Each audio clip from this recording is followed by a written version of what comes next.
we could start the meeting, please, come to order.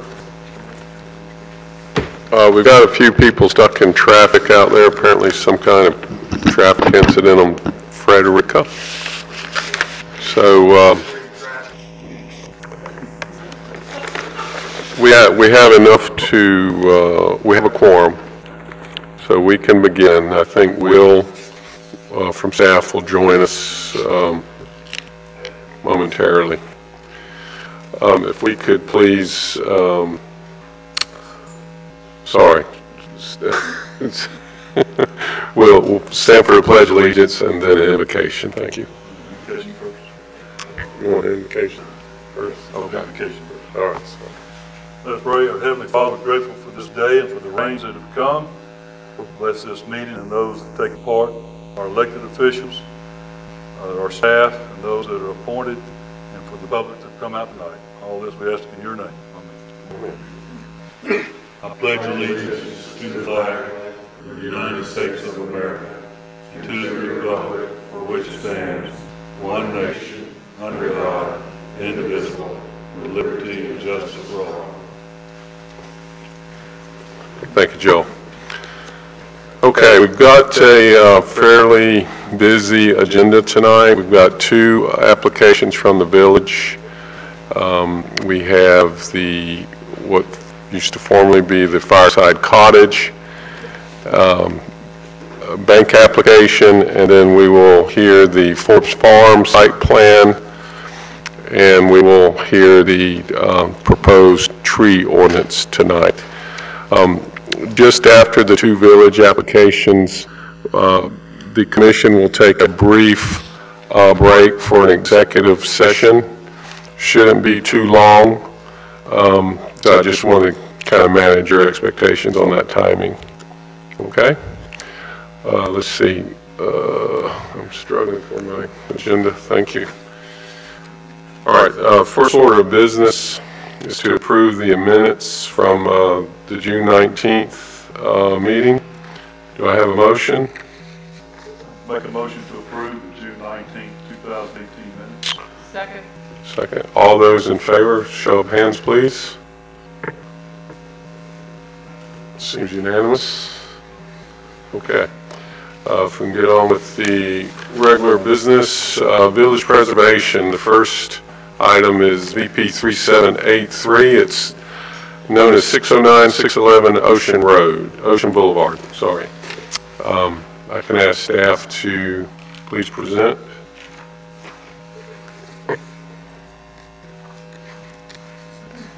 I have mine. I was just studying. I didn't put it back in order.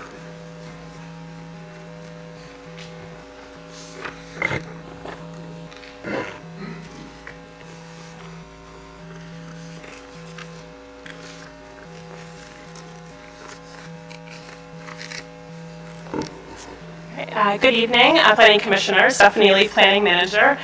We were missing one of our tools this evening, so I'll be sitting up here doing the presentation. So this is VP 3783, 609 611 Ocean Boulevard, and the applicant is Brian Cootie, who's the agent for Rhett Walker, the owner. And the area of the property is 0.13 acres, and the existing zoning is village mixed use and island preservation overlay, and the existing land use is residential. Where the star is located on Ocean Boulevard is where the site is located. Now the project description is they are looking for Islands Preservation Design Review approval to renovate and add on to an existing single-family home that's on the site.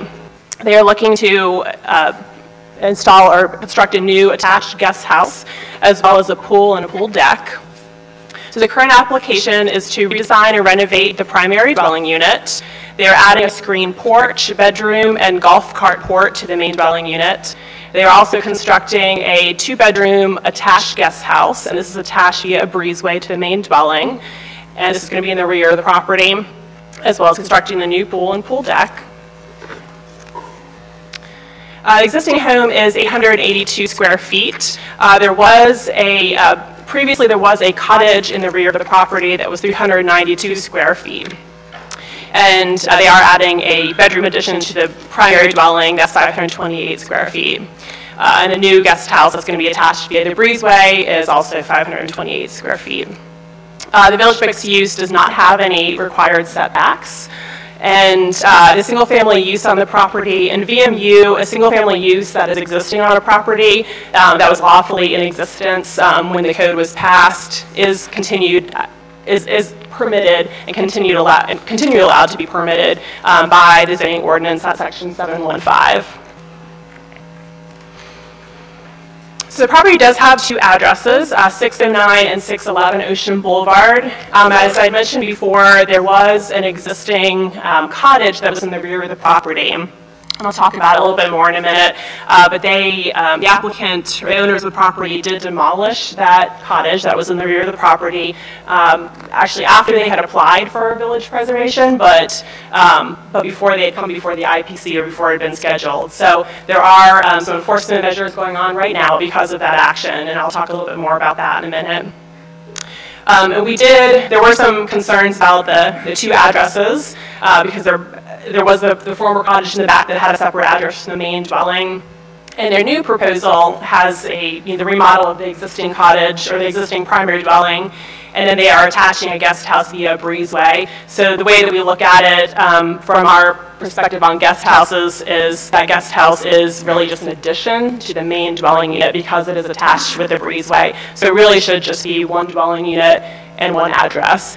The applicants are willing to eliminate one of the addresses. So the new address would be 609 Ocean Boulevard.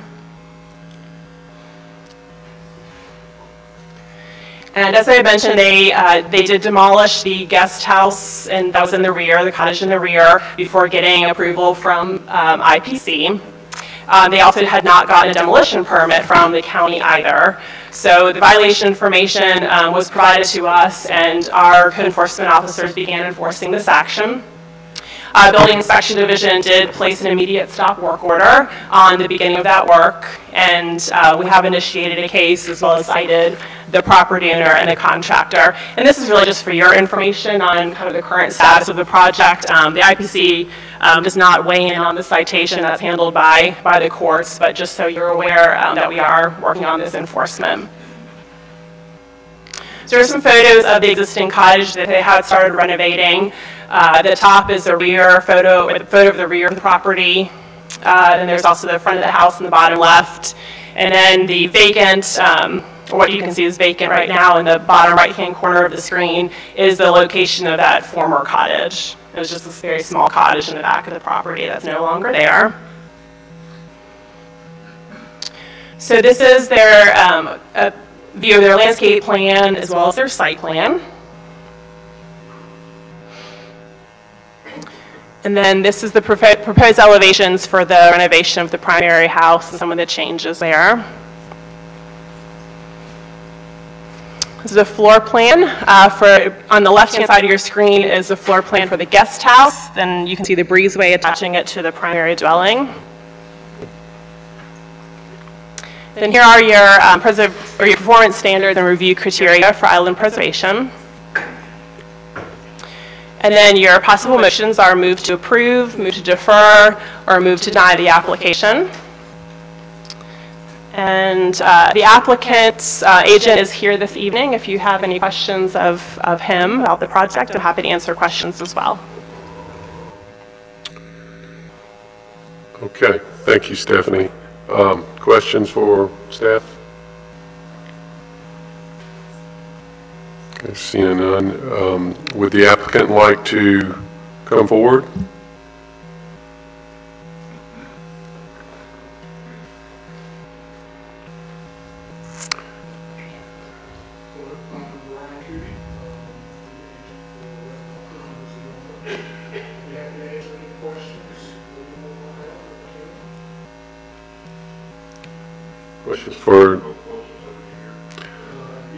Questions for the applicant, agent?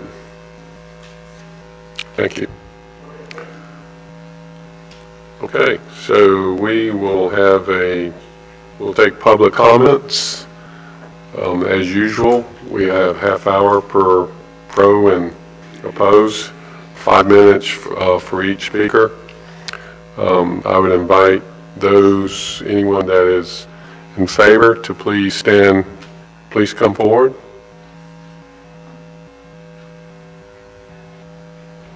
Okay.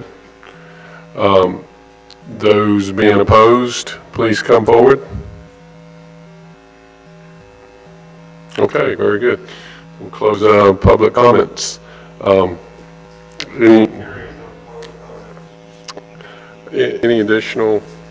Any other questions? No, seeing none. Okay. Chair will entertain a motion.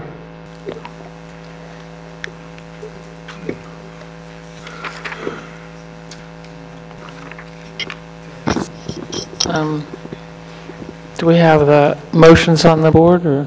That's all right, never mind. I move to approve VP 3783609 with it just being one address as the condition instead of 609, 611. I move to approve the application as presented. Second. Second. Okay, further discussion? So just to clarify, the motion is to approve with the modification that is the parcel is reduced to one address.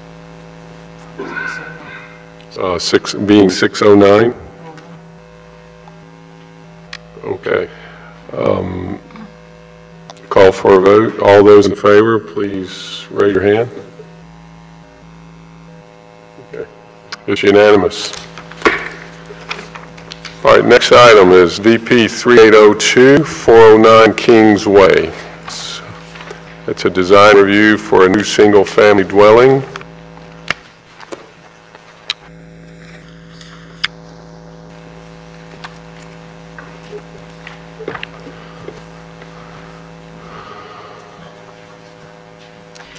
This application, VP 3802-409 Kings Way, and this is a new dwelling. The applicant is Thomas Stewart of Cerberus Holding. The property address is 409 Kings Way. The area of the property is 0.23 acres, which is 10,018.8 square feet. The existing zoning is village residential and island preservation overlay, and currently it is a vacant, unimproved parcel. Here is the property with the black bold line around the boundary. So it's on Kings Way just before you get into the village. They are requesting design review approval of a new single-family dwelling. Their application currently includes the new single-family dwelling as well as a two-car attached garage that they do say is a future plan. Their first floor, the single-family dwelling unit, is 2,050 square feet. The second floor is 988 square feet, and then they have 721 square feet of porches. So including the porches, their total square footage of the dwelling is 3,749 square feet, and then not including the porches, they're at 3,018 square feet. So the detached garage is considered an accessory use, and in island preservation, accessory uses such as a detached garage are actually exempt from island preservation design review. And this is under section 709.6 of the zoning ordinance. So it is indicated on your plans just for informational purposes, though. So these are your performance standards and review criteria here. And here's a survey of the property. You can see some of the trees, or the trees are indicated on this property. This is the site plan. And then here's the landscape plan that goes into a lot more detail on the trees that are proposed. So just, my pointer will work. At the very top of your screen in the backyard, there is a tree, an oak tree right here that they have indicated for removal. And that is a dead tree. And I do have a photo of that as we move along, that it is dead. But here are some photos of the property. This picture on your top left, standing on Kings Way looking at the property. This is a large oak tree in the middle of the property and another dwelling on the right. The top right is standing and looking looking onto Kingsway, so this is more in the right of way. The bottom left is the tree that's proposed for removal, so as you can see, here is really just the trunk of the tree, and it is dead, so that is proposed for removal there. And this is another view of the property. This is actually standing on the property on the bottom right of your screen, looking out towards Kingsway. So just a few comments the staff had on the criteria. They are doing a one and a half story beach cottage with front and rear porches. Staff felt that the exterior materials as well as the architecture of the dwelling was compatible with existing dwellings in that area and existing materials. They just submitted a landscape plan that indicates a 48-inch, 36-inch, and 18-inch live oak would be preserved on the site. The 21-inch live oak at the rear that is dead is proposed for removal, as well as 2 palms that are indicated in the property are proposed for removal. No oak trees have been proposed for removal except for this dead one, and then they have some other landscaping they're proposing. And your possible motions are to approve, defer, or deny, and I'm happy to answer any questions, and I believe the applicant is here as well if you have any questions. Okay, thank you, Stephanie. Questions for staff? I have a question. Do you know what the color schemes are for the roof and the exterior? I know the roof is proposed as a metal roof. I do not believe they indicated the colors, but the applicant can hopefully address that this evening if they're here. Okay. Other questions for staff? Okay, the applicant, if you could come forward, please.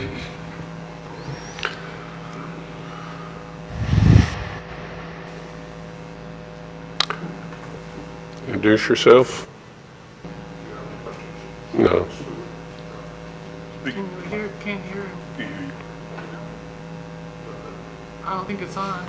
You got a red light or a green light? Green, it just went green. There you go. There you go. Gotcha. Okay. Questions for the applicant? I had a question as to your color scheme, what color the metal roof might be or the exterior. Ma'am, I'm sorry, I couldn't hear the question. Okay, I'll speak up. Okay. What color, excuse me, what color is the metal roof? Do you know? It will be traditional, what we call tin. Gavaloon. Is that Okay. what color is that? Gavaloon is natural metal. Okay, and that's like a gray or something. It's like a silver. Silver. And what about the exterior? It'll be a light almost pastel color in keeping with the. Okay. Pastel blue. Very much like village oaks across the street. Okay, Okay. thank you. Actual color not defined yet, Mr. Stewart? I'm sorry. The actual color not picked? Yes, it's sea salt. Sherwin-Williams, I don't remember the number, but it's sea salt is the name of it. Okay. Is that a light green? It's a greenish blue, a very light greenish blue. Okay. Thank you. That's all I have. All right, no other questions. Thank you, Ms. Stewart. Thank you. Thank you. Okay, any additional discussion? Then we'll open up the public hearing. We'll invite those that want to come forward to speak in favor.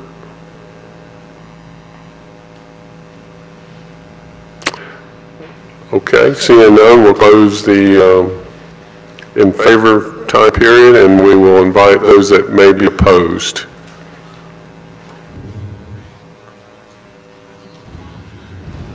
I'm Julian Smith. I have basically a few questions about this. The staff report describes this or identifies this as a 5-bedroom, 5-and-a-bath house, single-family house.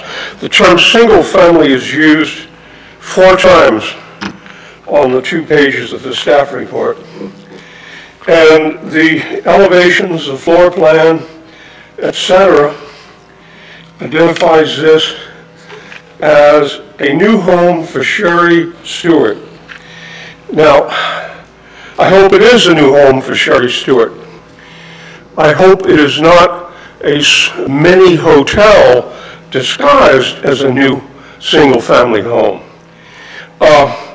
We have 5 bedrooms, each with a full bath. We have a half bath on the first floor.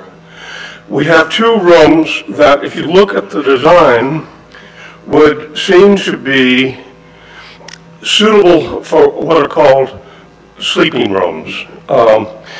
They can be very easily closed off. So it strikes me that this application is either for a family where everyone has to have a private bath because they can't stand each other, or it's something else. I think it is a rental property. It is designed to be a good profit-making rental property. Unless you get answers from the applicant that cause you to believe that is credible, then why don't you ask about parking? There is room for parking in the back, and some of that will disappear after the 2-car garage is built. So if this is actually a single-family house, a home for Sherry Stewart, I apologize to the Stewarts, but I suspect it's something else. Thank you. Thank you, Mr. Smith. Anyone else like to come forward to express opposition? Okay, seeing none, being none, we'll close the public hearing. Thank you. Questions? Any further questions? Discussion? Sorry. Okay. Chair will entertain a motion.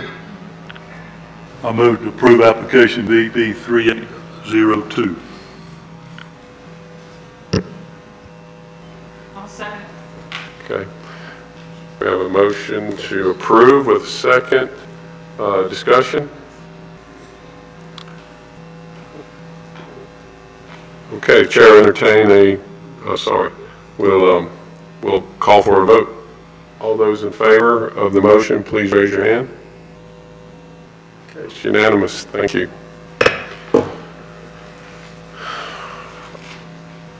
So we're going to take a 10-minute break. Will, how long do you suspect we need? I couldn't speculate, but I would recommend that you go into executive session to discuss potential impending litigation. Okay. Do we have a motion? I move that we go into executive session for pending litigation. Okay. And potential and pending. Potential and pending litigation. Second, please. Second. All those in favor, please show your hands. Okay.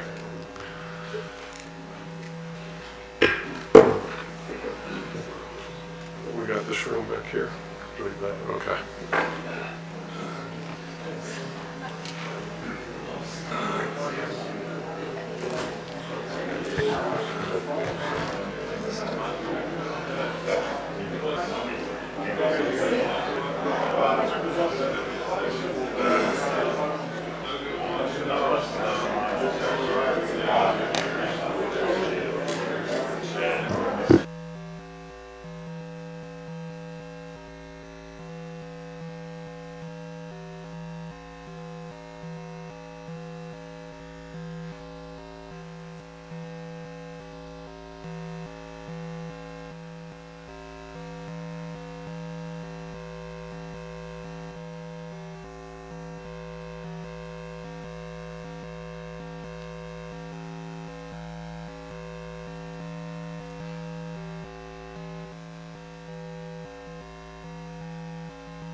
Can I have a motion to come out of executive session, please? All those in favor, please raise your hand. Okay. So we are back to the regular agenda. We will start with the first site plan, which is SP 3780, the Prime South Bank.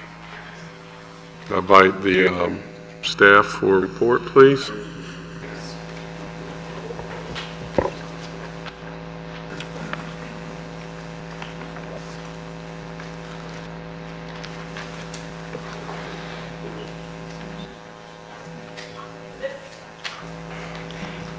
This is application SP 3780, Prime South Bank. The applicants are Jason Reiner and David M. Connor for the Jones Company and SP Frederica LLC.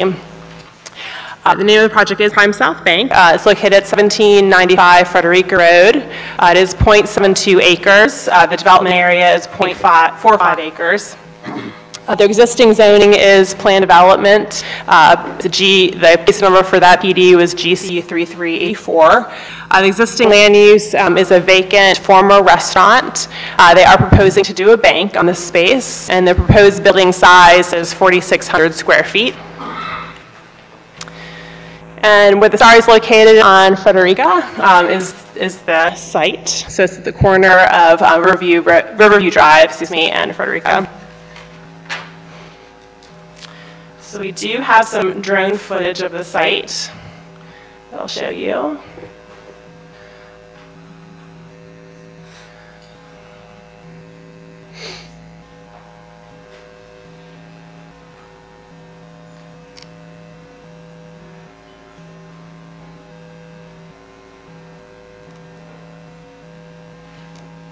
Maybe not. It may not be loading. It's Is loading. it? Okay. Oh, I think it's behind you. Oh, there it is. All right.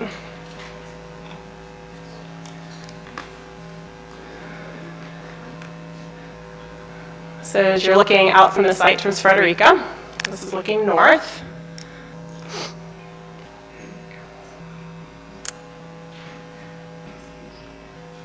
So that's Riverview coming out of Frederica. You can see the existing right-hand turn lane. It's kind of right in the bottom of the screen.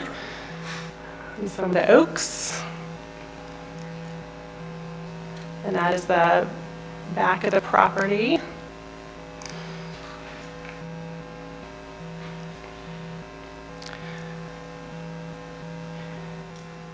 So where you can see a bus in that parking lot behind there is a 20-foot wide egress, or I'm sorry, easement in that back lot to access this property. That is another bank next door to it.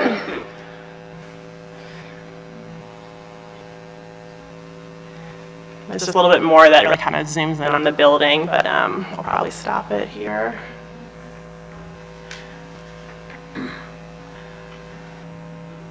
If I can. There we go.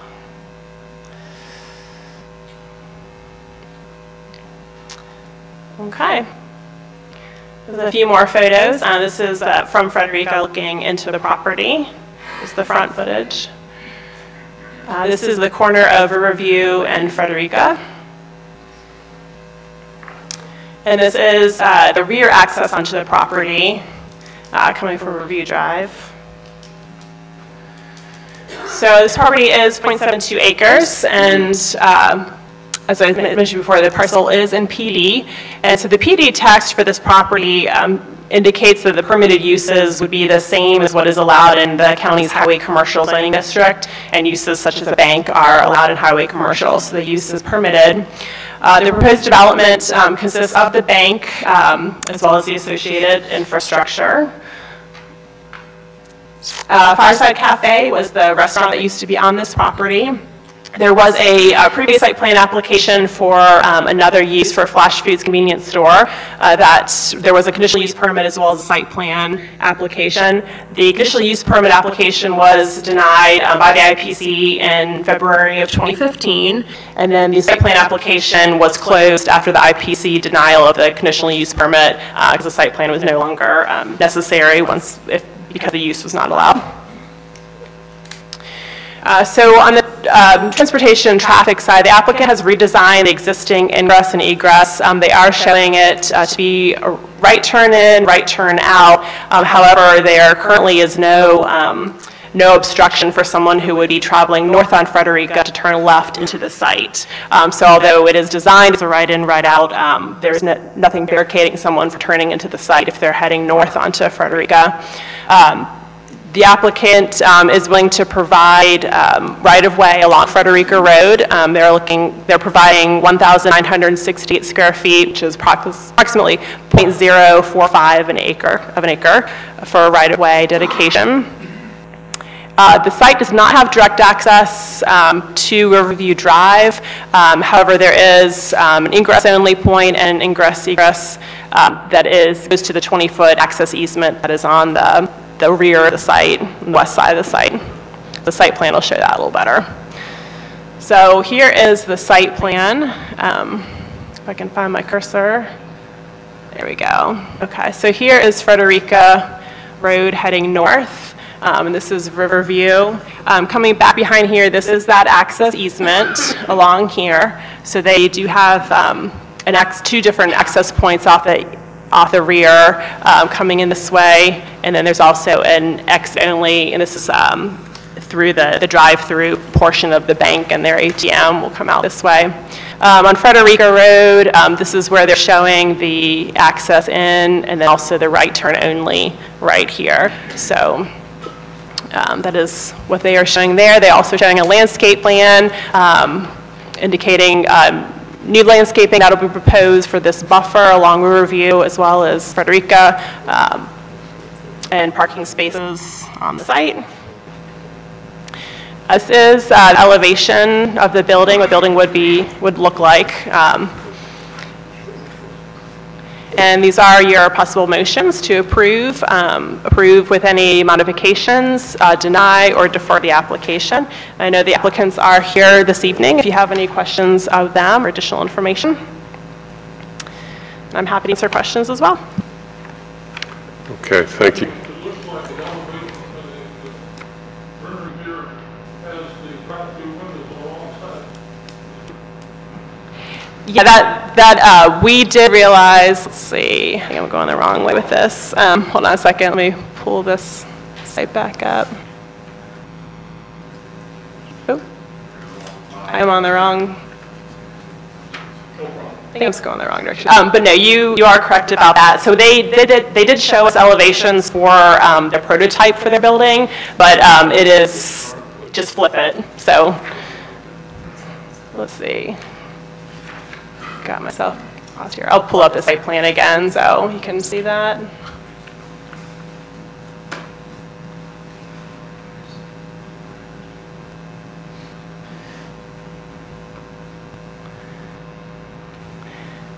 So yeah, their prototype shows the drive-through.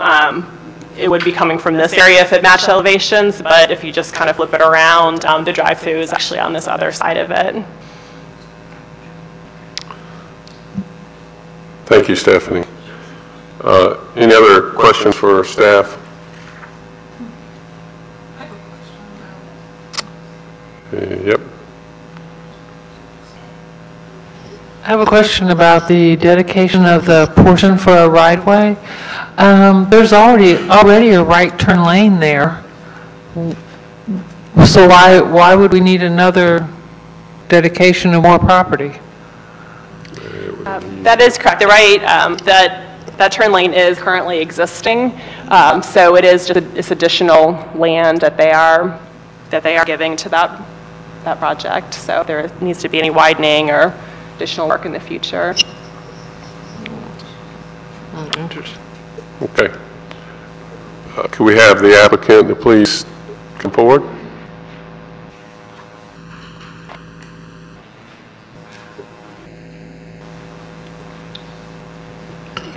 Good evening, Commissioners. My name is J.P. Hackney. I'm an associate with the Connor Law Group, representing Mr. Connor this evening. And Mr. Reiner is here as well, who's one of the designated agents for this site plan. And to clarify your question, ma'am, as far as the designation of the right-of-way, a portion of that right turn lane only is actually still property of this parcel, and so we're dedicating the portion that is on the, actually in the lane now. We're deeding that over. So there is some additional property, but we're also, it does, that right turn only lane actually encroaches on the property line of this property. So we're ceding that as well, just for clarification purposes. We would respectfully ask that the Commission consider this site plan as we have presented it. We were compliant with all of the staff review sections. However, there were some comments from the engineering department, particularly as it pertains to a access median into the property. They'd asked that a raised median be added to the site plan, and we would respectfully request that we'd be willing to put forward turtles or rounded prevention for getting into that area, or some kind of a rumble strip. But there are some concerns about putting a median in there that it may create some issues with automobiles and cause damage to the automobiles. And we just have concerns about, accident prevention if we put that in this site. Mr. Reiner is available to answer any additional questions you may have as far as engineering. But if you're not willing to go forward on the site plan as we've presented it, if you want to include these comments or make any additional changes, we'd ask that the site plan application be deferred until the next meeting if possible. So You'd rather be deferred rather than denied? Is that? Yes, that's correct, yes. Okay.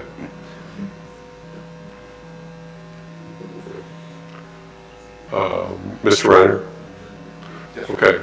Questions for the applicant?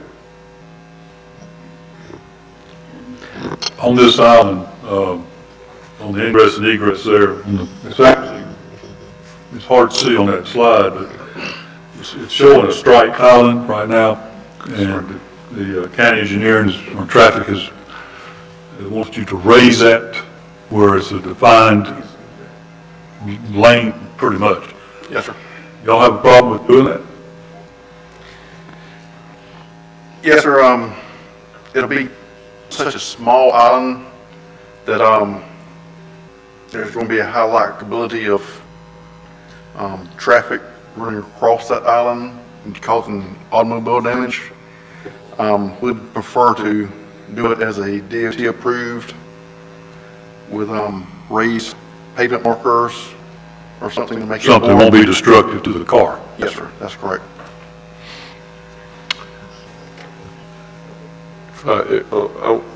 Sorry, another question. I just want to follow on to Commissioner Willis's point about the access. You know, I'd like to go as far as prohibiting an entry access from Frederica. You know, this whole Longview Plaza, it's harrowing during peak traffic times. And I was surprised those photographs had no traffic. I don't know what day of the week those were taken, but it must have been Sunday morning. Would you be willing to just make that a right turn in only coming from the north and having no exit? I said that backwards initially. So make it an entry only access, because you have egress and ingress on the back as well as another egress. So that's a lot of in and out for single property. I think we have to defer that and speak with the owner first before we can make that decision. Okay. Pardon? What do you say? I think we'll have to defer that to the owner and speak with him on that option before we can make the decision for him. And I bring this up for a number of reasons. I mean, it's obvious to anyone that travels this section of road, and we all do, it really is a nightmare. There are a lot of accidents from Riverview to the Shell station. I don't think a week goes by when you don't see a pile of plastic and glass in front of that Shell gas station. So I think this would be very helpful. I understand the bank next door does not allow exit onto Frederica. Yes, sir. So then to allow you to now add an exit, it really defeats the purpose. Because what they need to do, if they turn right out of the bank, they've got to hurriedly get into the left lane to go straight. I don't think anybody's going to turn right into Edwards Plaza. So then they have to make their way, barge into the straight traffic lane. And that's probably not a good thing. So that's the reason for the request. Yes, sir. I would think that, I like the chairman's point, because you really want people to come into the bank. You don't care if they get out, do you? So I think it'd be a safer situation, so that's just a comment. Go ahead. Beg pardon? Thank you. Other questions? I don't want to hog the time. I have one other. I just have one question. The delivery trucks, what size delivery trucks, and where would they enter at? Where would your delivery point be? It'll be from the back access. Okay. Do you anticipate how large of trucks we need? I mean, do large trucks go to banks? I don't know. No, I think the large trucks would be like those Wells Fargo armored vehicles. Cargo. Right. Just curious. I've had one other question. It may not show up on, okay, so Stephanie has zoomed it in. Could you go to the north end of the northwest corner?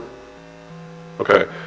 There's actually a tree showing there in that hashed section, a 34-inch oak. It's not X'd out. So we're going to keep that tree? No, sir, it got accidentally left off the, getting shown being X'd out. Okay. Would you consider reducing your drive-throughs to 2 bays? So that tree could be saved and reduce the amount of impervious surface? this has been, they had a number of comments about the number of banks around the island, and very little traffic are using these drive-throughs. Yes. So the thought is it could reduce the footprint, reduce kind of that profile presence, as well as be able to save that very large oak tree. The bank next door only has 2 banks. Okay, which bank? Okay. So you're bookended by 2 other banks, and only one of them has two bays? Okay. That's the other request. Okay. You know, that's all I have. Others? Okay. Well, it's a quiet group tonight. All right, thank you. All right, thank you.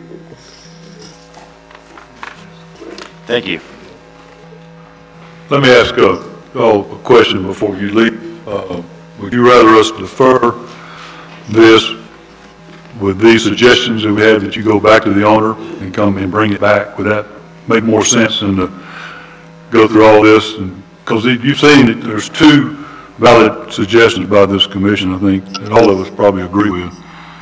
And I think you can't answer those suggestions, can you? Yes, sir. I believe a deference would be more appropriate, and that would just give us time to represent all this information.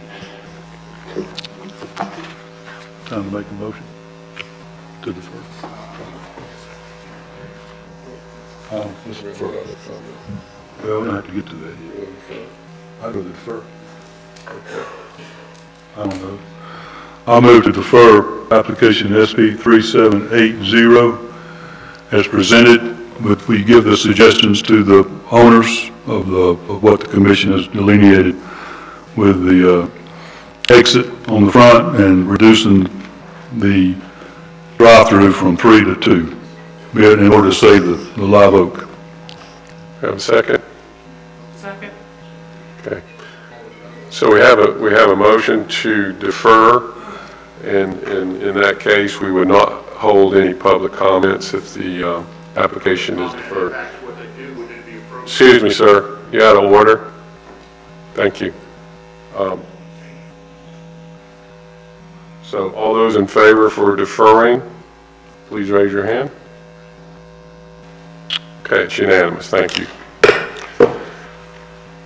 All right, moving on. Next site plan is SP 3779 Forbes Farm.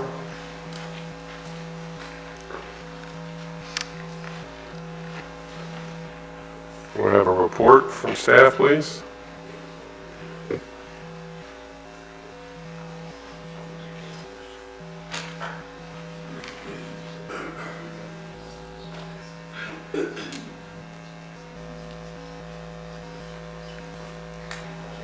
This is application SP 3779 Forbes Farm. The applicant is Michelle Hagan of Sinclair Oaks LLC, and the agent is Bishop Law Firm. Their application is Forbes Farm. It is an event venue. The address is 2610 Lawrence Road. And the area of the property, the total parcel is 36.31 acres, but the development area is 8.02 acres. The development area is zoned forest agricultural, but the entire property also has some conservation preservation that is in the marshland. The developable area is all forest agricultural. Currently, the property is undeveloped, and they are proposing a special event venue. And the proposed building is 8,069 square feet. This is the property off of Lawrence Road where the Star is located. And we have some different drone footage than what you saw during the last meeting. So if I can get this going.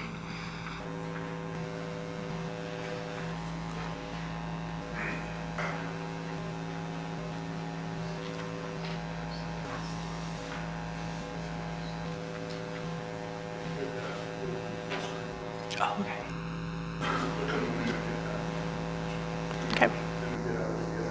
Okay, thanks. So from this footage, they are on the property now.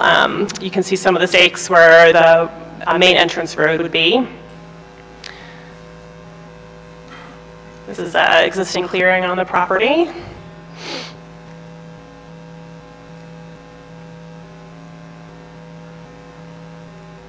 And this is an aerial view. You are above the property now, looking out towards the marsh.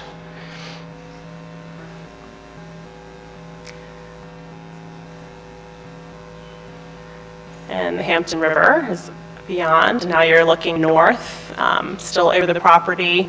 And now you're looking to the west.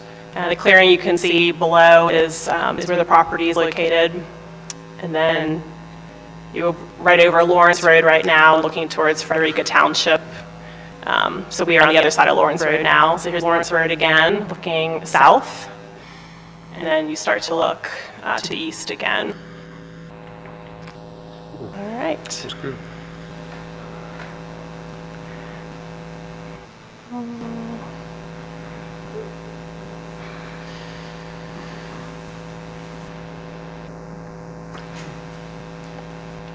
Here's just some still photos of the property. This is the gate as you're going into the property, the current entrance. And photos of the property. The existing, or the proposed building is just over 8,000 square feet. And as we mentioned before, it is 8 acres on this developable area. And then the marshland is the CP. There was a special use permit that was approved by the Glynn County Board of Commissioners on April 5th, 2018. That is case number SUP 3996. The special use permit was required because a special event facility of this type is a special use in the FA zone. So the permit did go through the IPC for recommendation, and then the final decision was the board. There were some conditions that the board placed on this permit. No fireworks, no overnight parking. Then prior to site plan approval, the applicant and staff would work with the Glynn County Police Department to develop a traffic control plan. And the hours of operation shall cease by 11 p.m. And this is the current site plan that they have proposed. And this site plan did go before, or a similar site plan came before the Island Planning Commission on April 17th that was denied. So they did, following that denial, they did submit a new application, which is what's before you this evening. So this is the entrance road and the parking area in the middle of the site. And then this is the special event venue. And there is a buffer and a setback from the marsh that is required by code that they have indicated there. These are the conceptual elevations for the building. And this is the main level floor plan that they're proposing. And your motions are to approve the application, to approve it with modifications, deny it, or defer the application. And I'm happy to answer questions, and the applicants are also here this evening to answer questions. Thank you, Stephanie. Questions for staff? Okay. Would the applicant please come forward?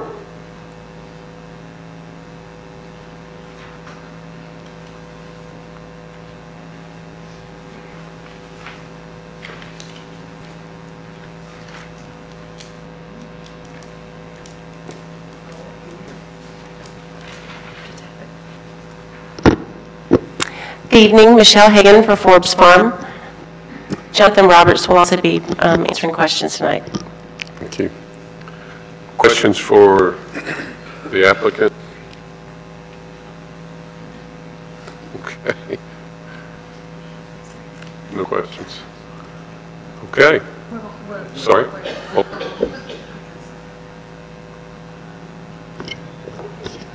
I believe the county engineer suggested installing pavers, permeable pavers in the parking areas and bioretention infiltration instead of piped for the stormwater system. Have you considered that?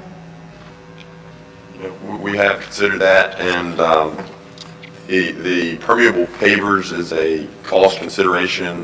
There's lots of pervious area on the site. Most of the site will remain impervious. It is a small area that will be asphalt pavement for the roads, It's her preference that remain as designed. And on the drainage design, this is a very conceptual layout. The very detailed drainage design will come during the construction plans, and certainly we'd be glad to consider bioretention. Okay, thank you. Further questions? Okay, thank you. All right, so we'll move to the public comment. Again, we'll have I think it's just public comment. It's okay. So half hour for and half hour against, 5 minutes for each speaker. We'll invite those in favor to please come forward.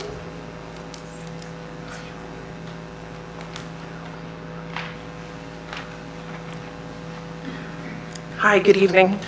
My name is Brooke Roberts. I'm a wedding photographer here in the Golden Isles. I've been in the wedding industry for 12 years. I'm also a member of the Golden Isles Wedding Association, so I'm coming on the behalf of many of the members of the Golden Isles Wedding Association. A lot of people don't realize just how many weddings take place in the Golden Isles. In fact, last year there were almost 1,000 marriage certificates issued by the Glynn County Courthouse. So it is a huge, huge impact here on local businesses and the economy. What I would like to reference is just how many businesses one good quality wedding venue can affect. If you think about what a wedding venue does when it's a high-end wedding venue particularly, it'll bring in florists, caterers, musicians, hairstylists, makeup artists, photographers, videographers, transportation, party rentals, planners, officiants, gift registries, hotels, restaurants, retail stores, vacation rentals, tux rentals, bridal stores, DJs, cake designers, and that's just 20 to start with. If you take that and multiply it by the amount of businesses that it affects, it is absolutely enormous. I can't imagine there's many other businesses that could come to the Golden Isles that could bring that much money with them that would affect other local businesses. The businesses that they affect are local businesses owned by people who are here in the community. So they are small businesses, they are family-owned businesses. And we have a very, very proud wedding industry here that has been growing every year. But the problem is that we don't have a number of good quality wedding venues. And what starts to happen when we don't get good quality wedding venues is we start getting party houses. If you remember the Village of Sueños, for instance, in East Beach, that was a perfect example of what happens when we don't get good quality wedding venues. People start to rent houses and they start to have parties and weddings with no real kind of regard as to what time they need to be finishing. I also would like to talk about the impact. It's a weekend impact. Typically wedding guests come in on a Friday and they usually leave on a Sunday. They come in, they spend money in restaurants and hotels, and then afterwards they leave. The other great thing about a high-end wedding venue is that they have people that have enough money that they can transport their own people in. So typically they have trolleys that go to the hotels and pick their guests up. So they're not necessarily driving themselves to the venue. They're being bussed in and brought in on transportation. The other thing with a high-end wedding venue like this one, which is not something that you find that readily in a lot of communities, is you can get the type of client who will come in and drop $30,000 on a flower budget without it blinking. They will bring in an enormous amount of business and money to our area. So as a member of the Wedding Association, I would ask that you please consider to approve this application. Thank you very much. Thank you. Others want to speak in favor? Please come forward. Okay. Seeing none, we'll move on and invite those that would be opposed. Please come forward.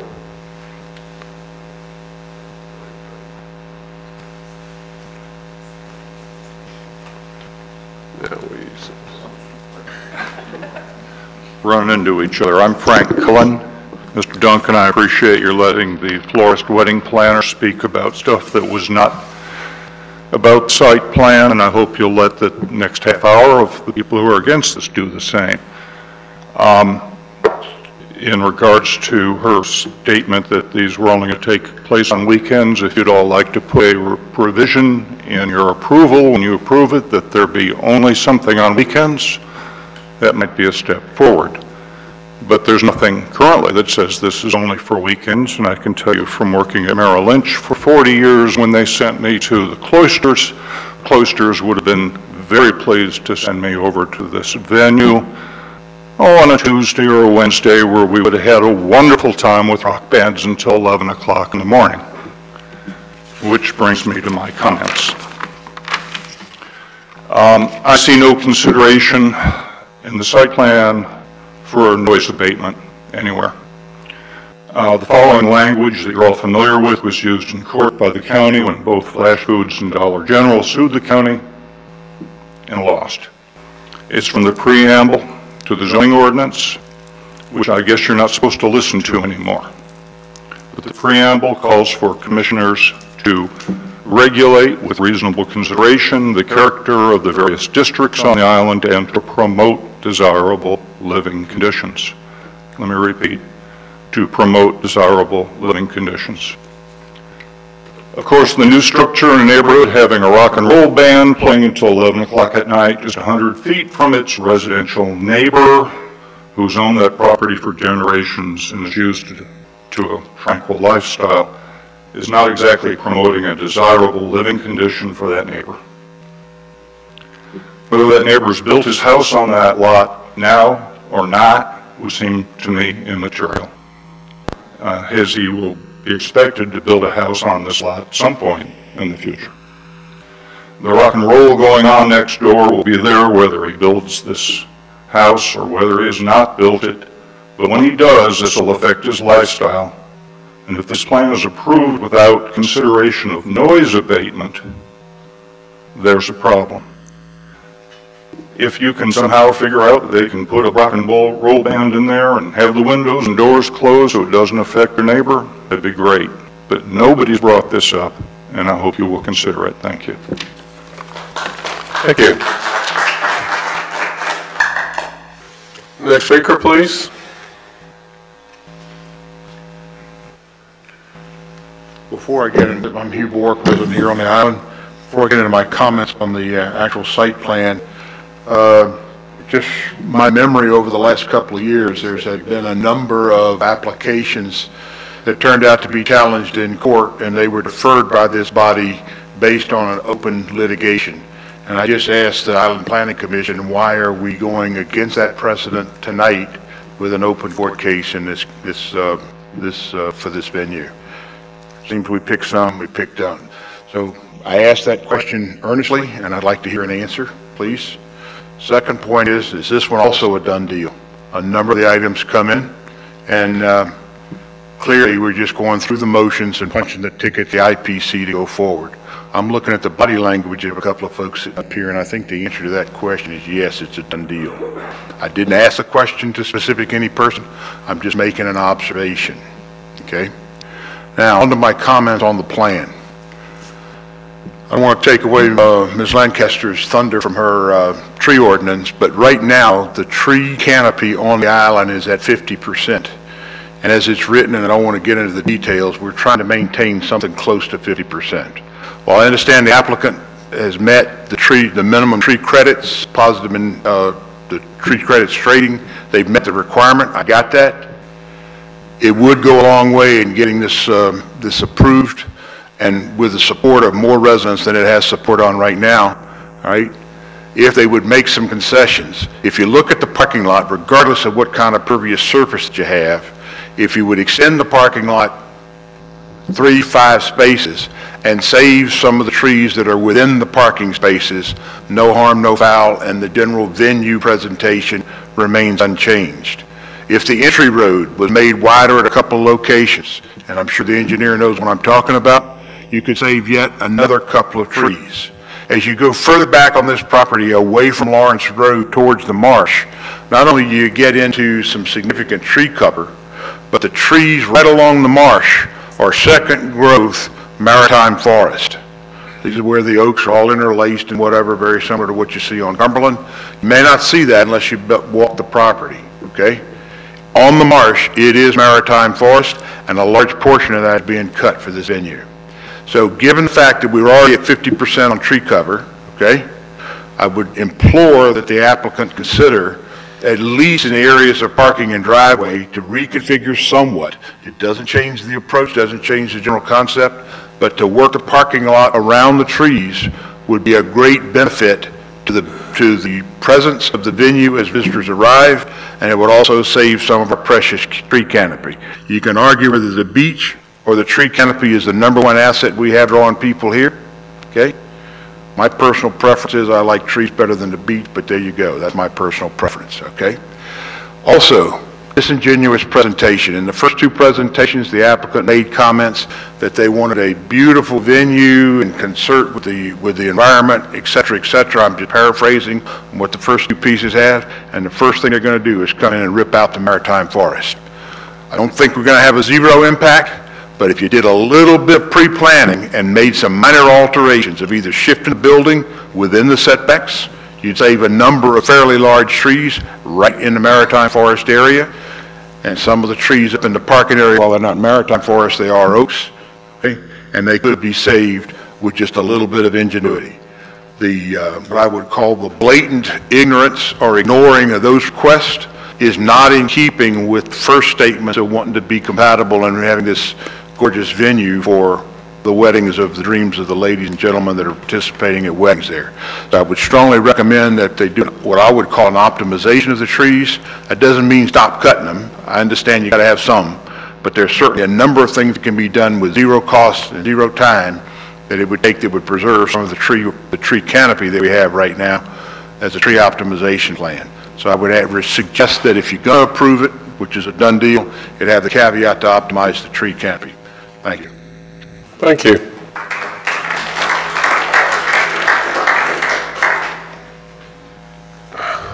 Next speaker, please. Julian Smith again. I live in St. Simons.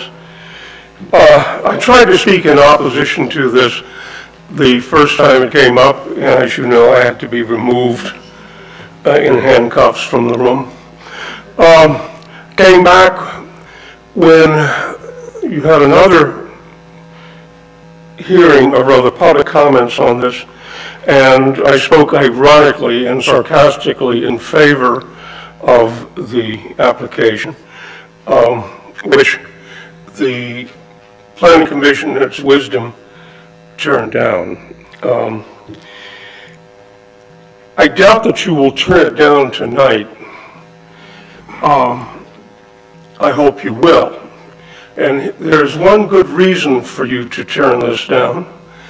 That will give the County Commission an opportunity to hear an appeal from the applicant.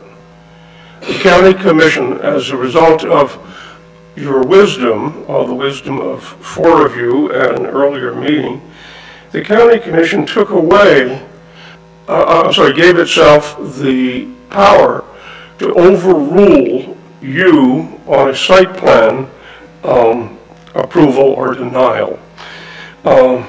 And it would be interesting to see how that works. Now, there are so many reasons for opposing this.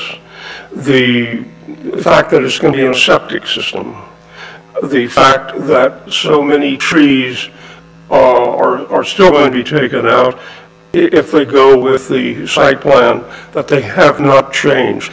They had an opportunity to come back with a better, more sensitive site plan, one in which the road in and the road out would meander through the trees without having to take out major trees. A site plan that would allow parking, allow trees to remain and be protected within a parking area. They have plenty of room for parking, particularly up close to Lawrence Road, where the land had been cleared some years ago and came up in pines. The big, beautiful, mature live oaks are closer to the marsh, and they're the ones, that's the area where they want to have the venue for a nice view of the marsh, which will mean some trees are going to come out to provide a view. I have walked this property before the current owner bought it. It is a beautiful property. It's going to, however, require a lot of fill, which is going to ultimately endanger some of the trees by affecting the water table. So I don't think you have enough negative votes to turn it down, but I really wish one of you would. And by the way, can you pass this with only 3 votes? Or do you need 4? You need 4 votes. 4 votes. Well, I hope you don't have it. Thank you. Thank you, Ms. Smith. Okay, any more speakers?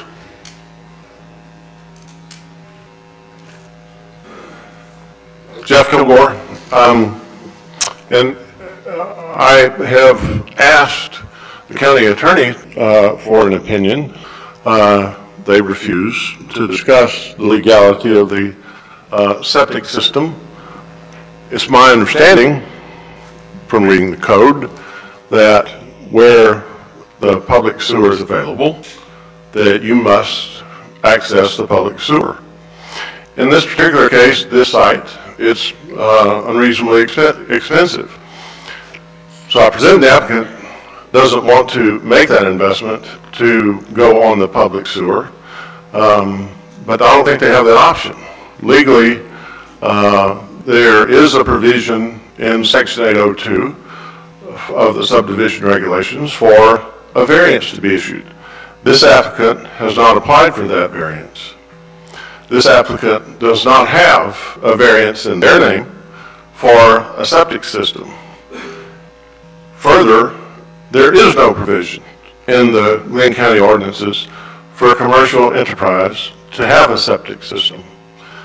And in this particular case, it would be extremely egregious because it's very close to the marsh, and you would have as many as 250 people, I understand, maybe multiple times a day. And the chance of that system not being effective or failing would be extreme. So I don't know how this was ever approved to be on the agenda, because it's on its face illegal, because septic is not allowed for a commercial venue. And I would expect that you have to vote against it because you don't have the authority to approve something that's illegal. Thank you.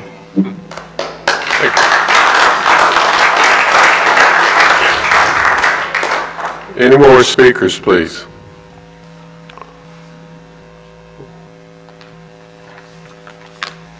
Hi, Lisa Norton. It's been a while since I did a title search on this property, but I'm inquiring if the applicant is the owner of the actual real estate. And I'm also wondering how a special use permit could ever have been initially given whenever the applicant may or may not be the owner of the real estate. And if the applicant here tonight is the owner of the real estate, do you have a copy of that deed of transfer? And forgive me, I don't have a deed copy with me, because when I checked, the applicant did not own the real estate. So therefore, how can a site plan be approved when you don't have an applicant that's an owner? Thank you. Thank you, Ms. Norton. Any other speakers? Okay.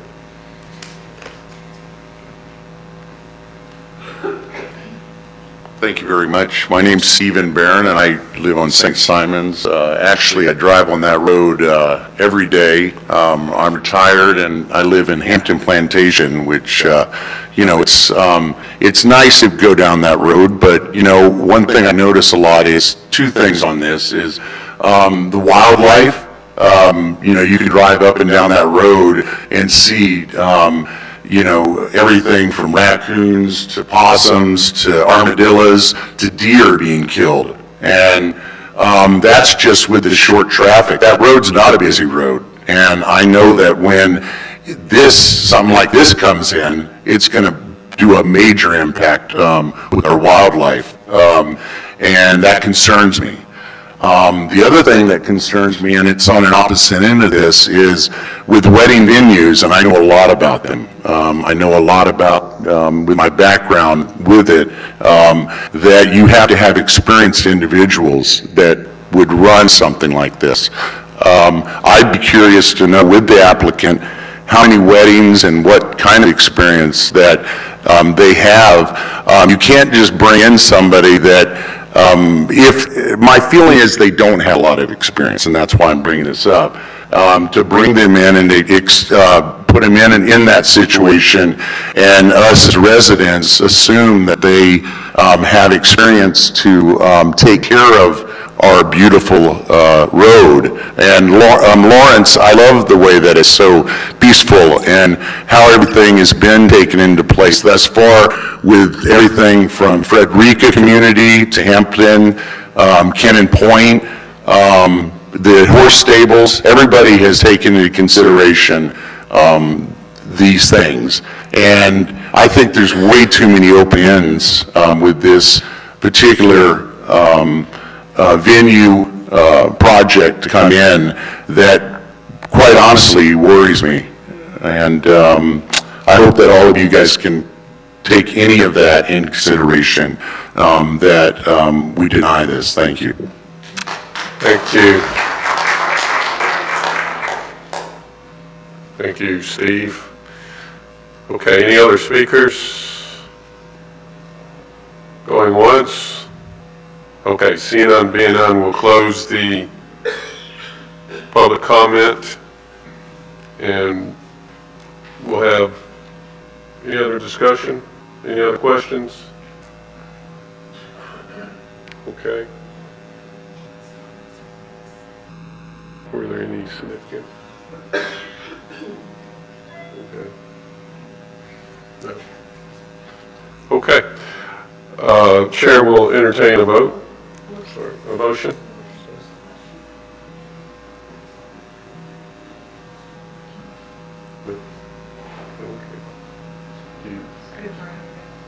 Okay.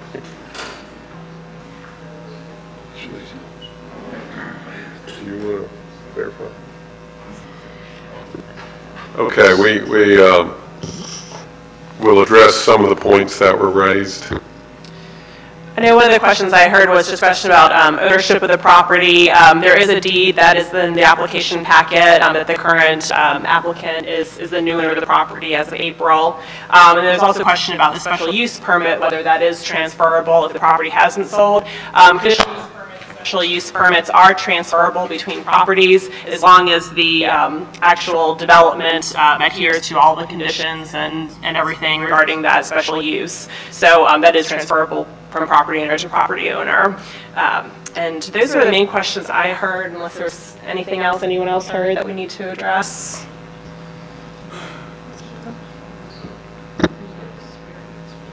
I won't worry about that.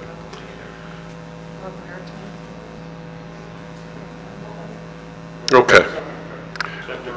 So, Will, do you want to address the issue of septic?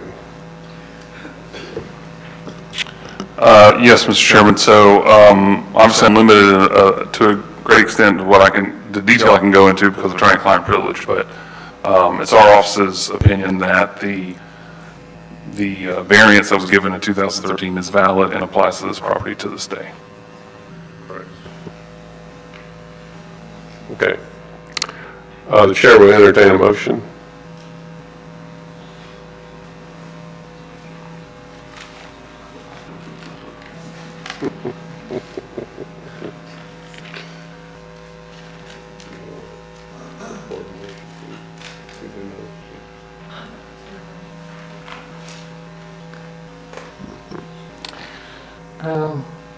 Okay. I move to deny application SP 3779 as presented. Do we have a second?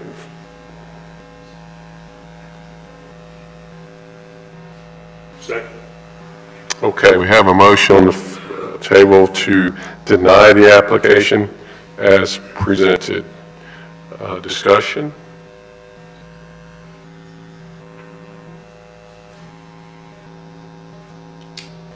Okay. Chair, call for a vote. All those in favor of the motion to deny, please raise your hand.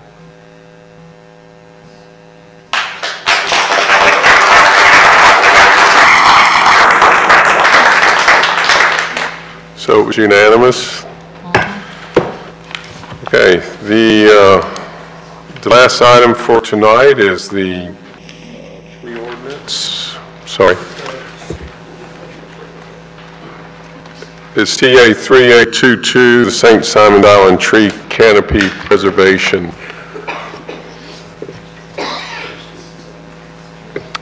I'll just give a moment for the people to exit. If we could get, we're going to have Ms. Lancaster give us a presentation, or is staff going to give us an overview? Okay.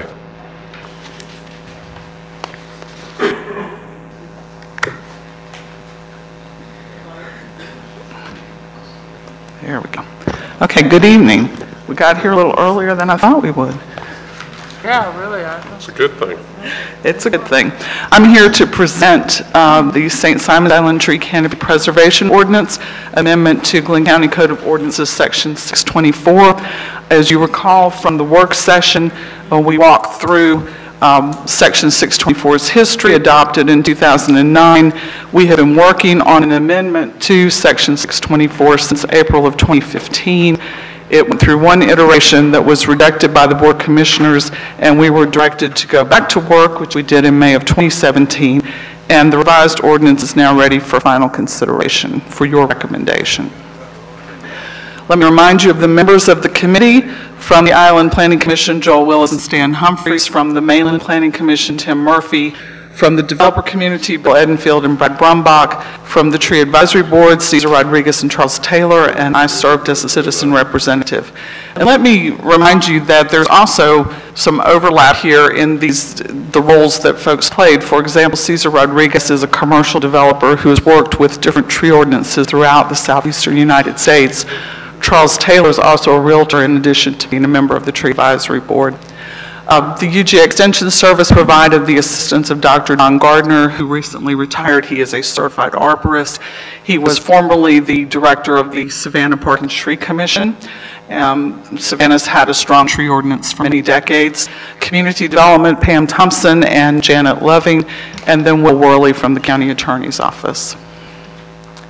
Just to provide a summary of the requirements of the ordinance, and then we're going to talk about some of the modifications that have been made since that work session.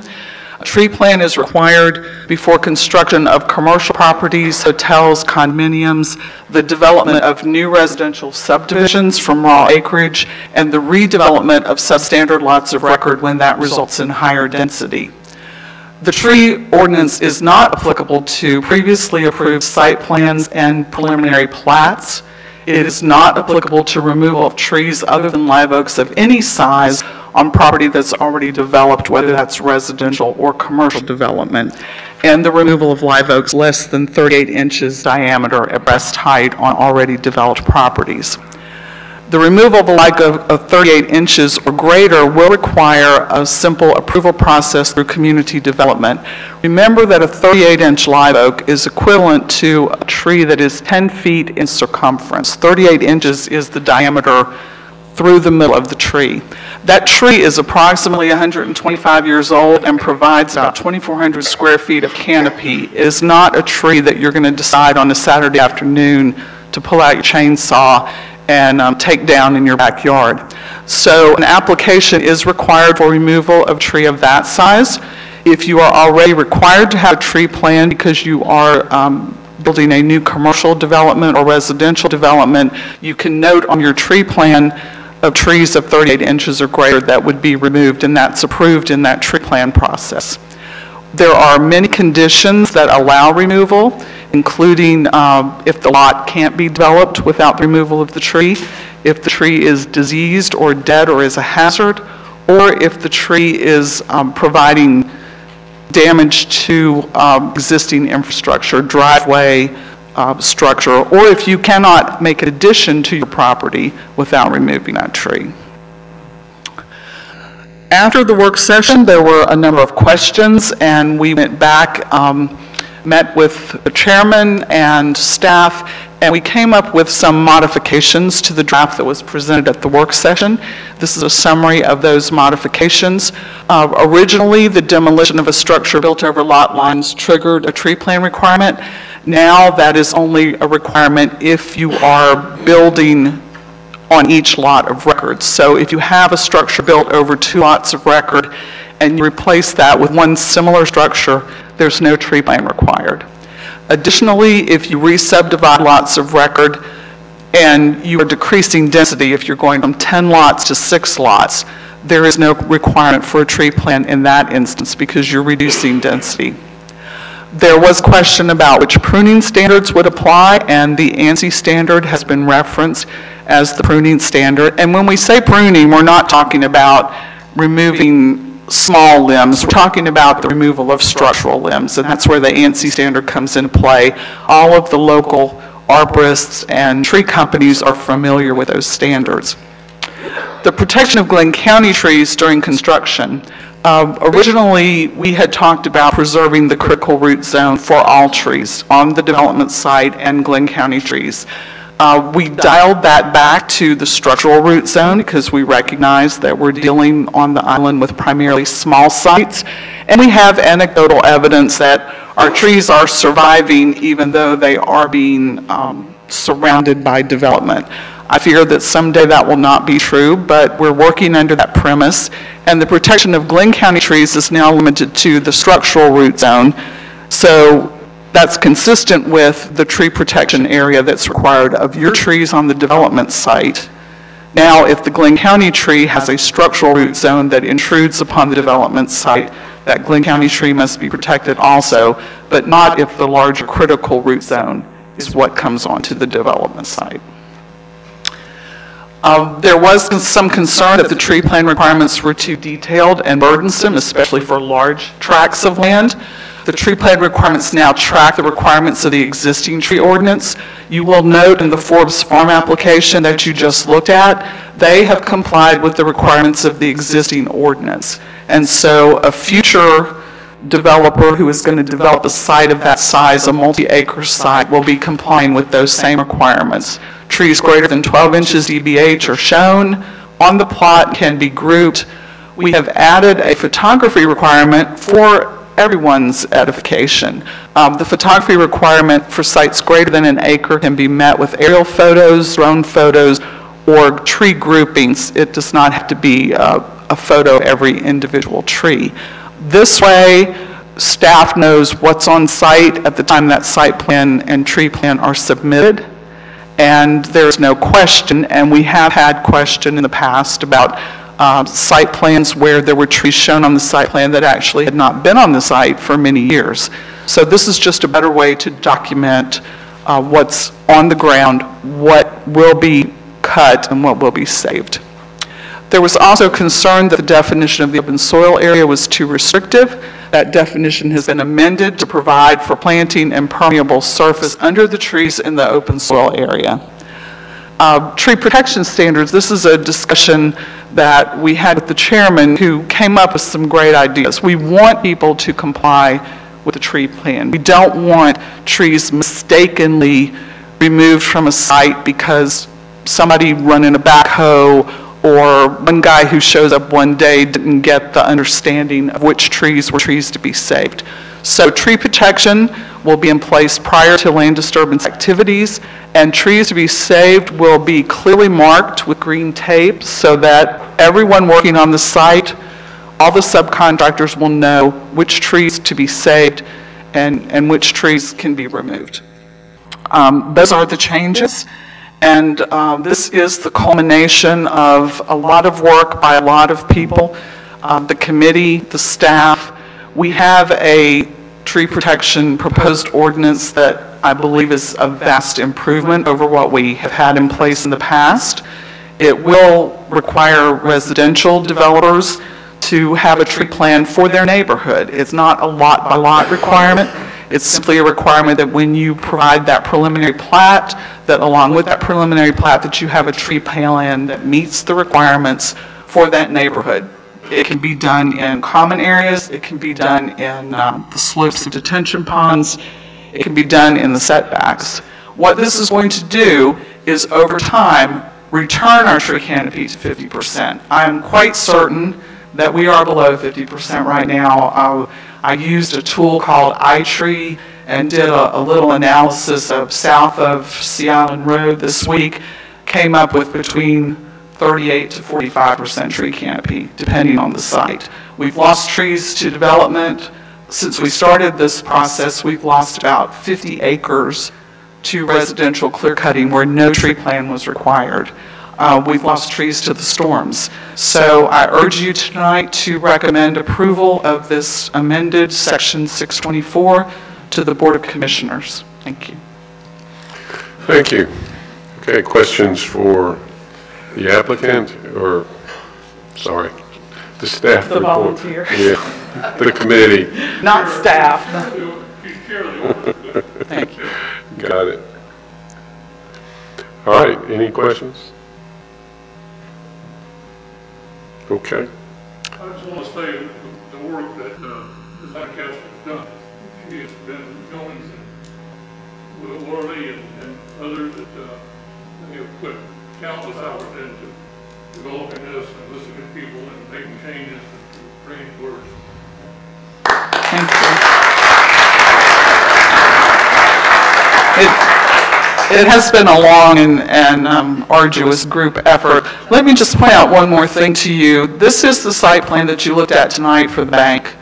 This site plan meets the requirements of the new tree ordinance. It's a 0.72 acre tract with 0.45 acre of site coverage, so it has 37% open space, according to my math, which may not be right, but 13 trees are provided on this plan, 5 live oaks are retained, and 8 trees will be planted after construction. So this is very doable. It is not going to stop development on the island. It is going to provide us with a higher quality of development. Chairman, I love your idea about reducing a travel lane for the drive-through and saving yet another tree. And when we have this, I said that just for you, Marion. I know. I just wanted to jump up. I came up with that one today, and I knew I had a hit. So keep up the good work. Okay, but these are the kinds of things that during the development review process, the arborist will be looking at and will provide input to the developers so that when they stand before you, they can say, we've already considered those issues and we've made those adjustments. So with this new ordinance, it will be the first step towards that development process, considering trees throughout the process and giving us a better product for our visitors and for our residents and for the developer as well. Mr. Chairman, since we're being real nice right now, Ms. Lancaster, I do want to commend you for the way you've conducted this over 3 years. A hurricane interrupted it. I want to commend 2 hurricanes and an ice storm, and I want to commend Mr. Humphreys and other members of the committee. It was a diverse group. And I'll say this, not everybody got everything they wanted. There was a lot of give and take. It's not a perfect plan. There's some of it that I don't like. There's more of it that I do like.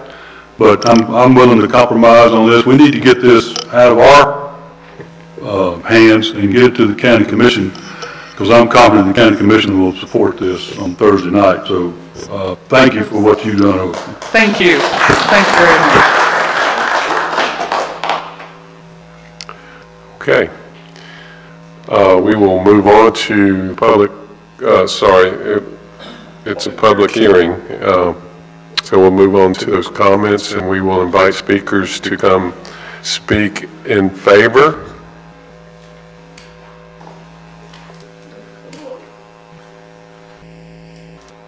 Maybe shaking Mary, I said I wasn't going to speak, but I am for it.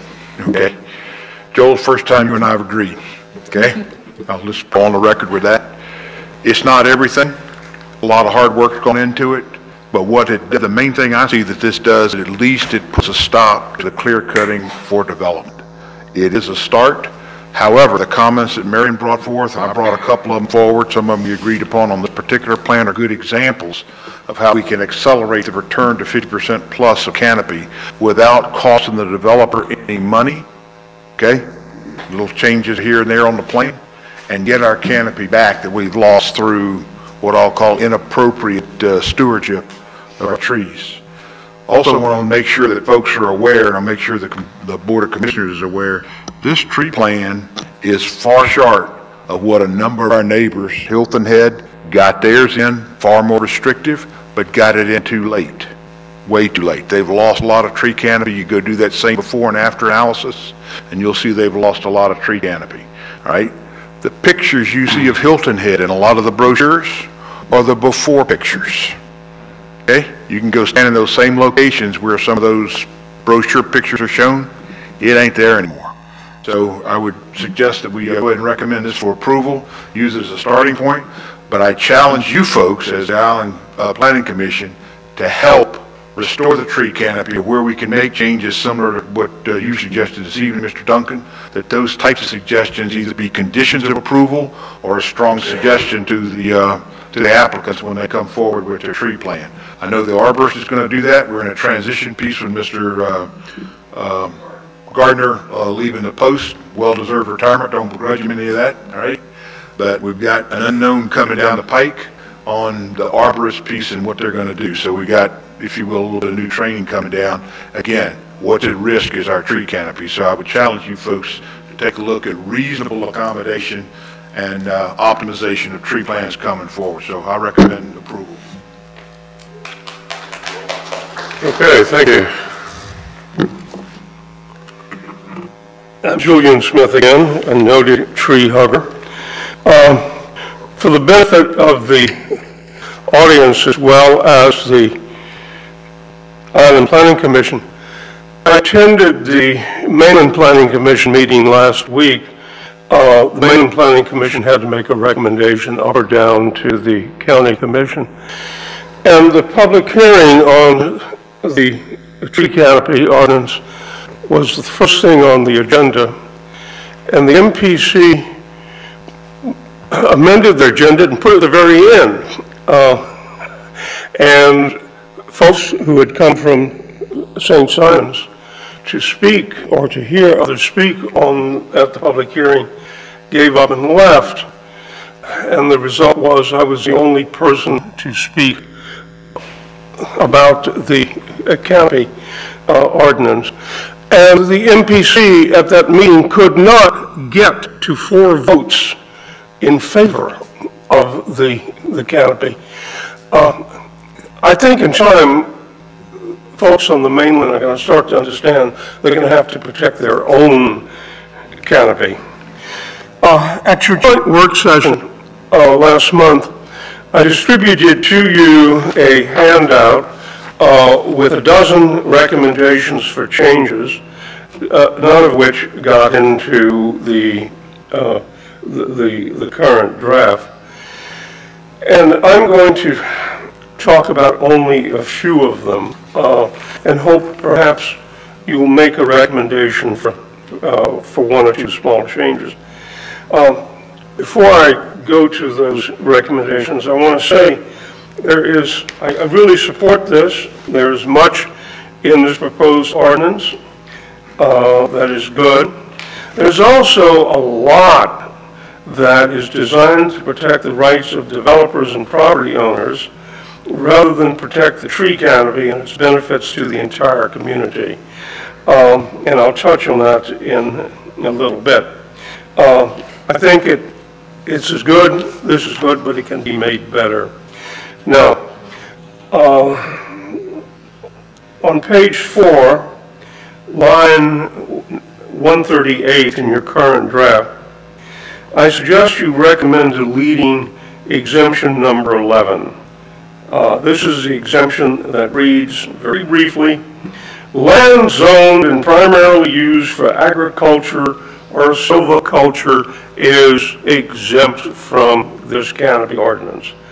Now, maybe I'm suspicious by nature, but this exemption seems to be an open invitation to a property owner to request their property be rezoned from residential or planned development to forest agriculture. And that would allow them to take down all the trees to have agriculture. Take down all the trees in order to, for instance, plant corn or alfalfa. And then after a year or two decide, well, I really don't like being a corn or alfalfa farmer. So I think I'm going to go back to change it from FA to R6 or R9 or whatever, so they can make build a subdivision without the bother of trees. Now, if that's too extreme a reading, let me know.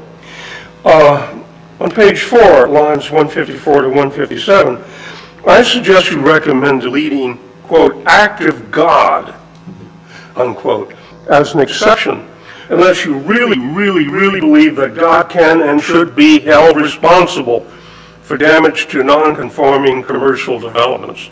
That is, if there's a non-conforming development and it loses its trees because of an act of God, well, heaven help us. That's an exception. And there's another reference to act of God, which I think you should take a look at. And then finally, on page 11, in page 8, lines 359 to 360, I suggest you spend some time discussing the implications of the statement that only the county itself, i.e., 4 people on the county commission, can all on their own decide to take down every tree along Frederica and Old Demery Road, every tree, except the discretion of 4 members of the county commission, and that is it. So people complain too much about traffic. Let's take down the trees and 4-lane it. That is possible. Please look into that. Thank you, Mr. Smith. I gave you extra time there, so we're good. Okay. Other speakers, please?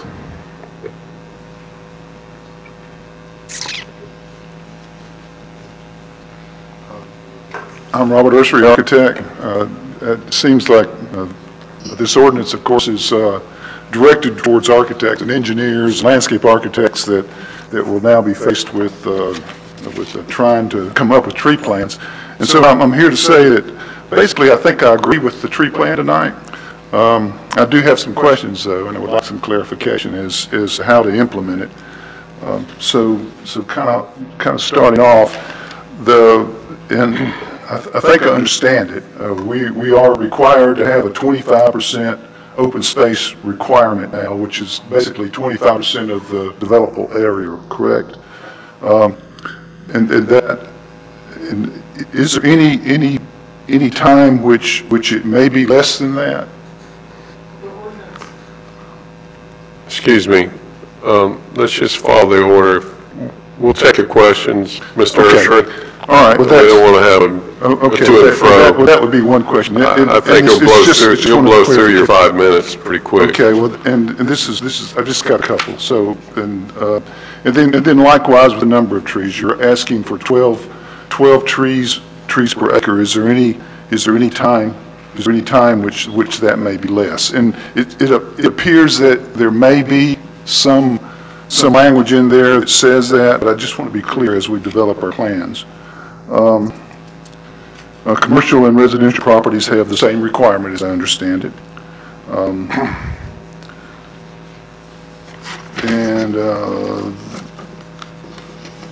The review process, this is one concern. A tree plan may be denied, but there is no guidance for what would entail a reason for denial.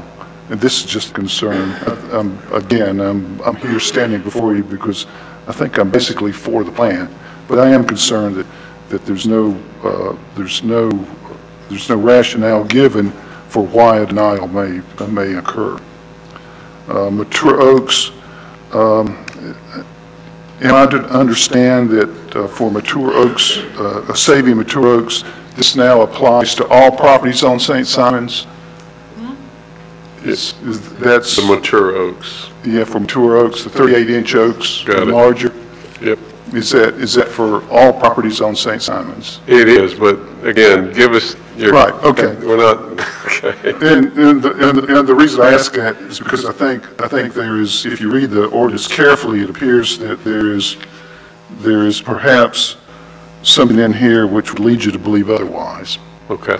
And I think that's important for us to iron out as to which is it.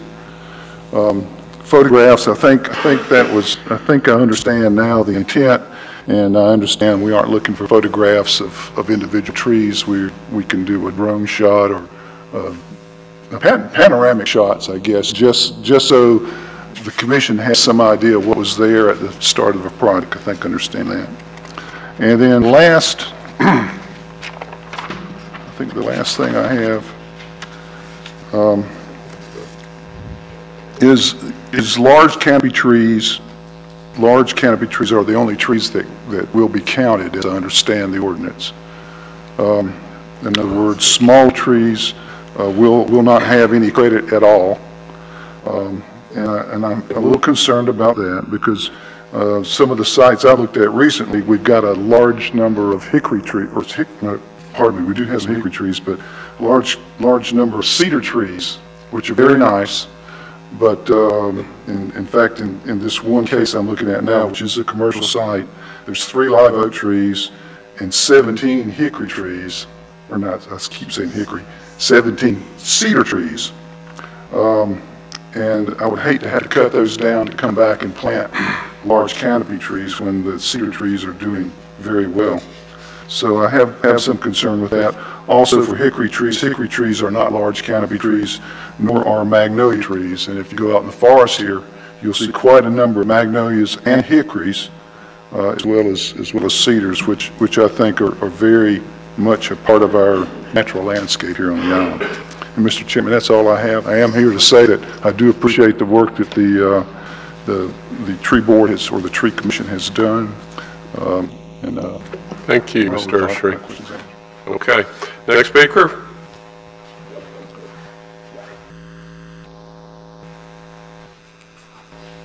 Lisa Norton. Ladies, gentlemen, around 2015, Virginia Gunn and I and several others held what we called a candlelight vigil, which was the nicest word we could come up with for the massacre of trees that occurred on Kingsway.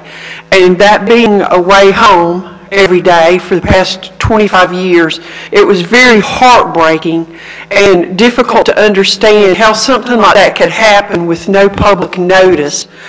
Even surveyor James Conine said those trees, most of them were healthy and alive and should still be standing. I want to point out that if there could be language entered into this tree ordinance that would allow the public to have some sort of a hearing, a public meeting, and give us time to review various applicants, such as the one that was done on Kingsway, whenever the application was delivered to the Department of Transportation, I, under a GORA request, reviewed that application and found many falsehoods presented by the drafter of that document. And one of those was that forest that was almost clear cut out except for the live oaks did not affect migratory birds. It also stated that the changes made to the trees in that area was not near a church. Well, the Presbyterian Church on Kingsway is still there as of today. A type of a hearing whenever the county plans to remove trees from a right-of-way, even though that language states that that is Glynn County property, it is property that belongs to the taxpayers. And just because 1 or 2, maybe 3, maybe 4 votes decides how they want this island to look, it may not be in keeping with the general opinion of the constituents of this island. And I suggest to you that instead of a clipped pool that only has allowances for live oaks, that we keep in mind that there were many, many trees, such as myrtles, maples, pines, oaks, that provided shelter, privacy, and a beautiful view coming down Kingsway that was unnecessarily taken out for the extension of the sidewalk to benefit a few.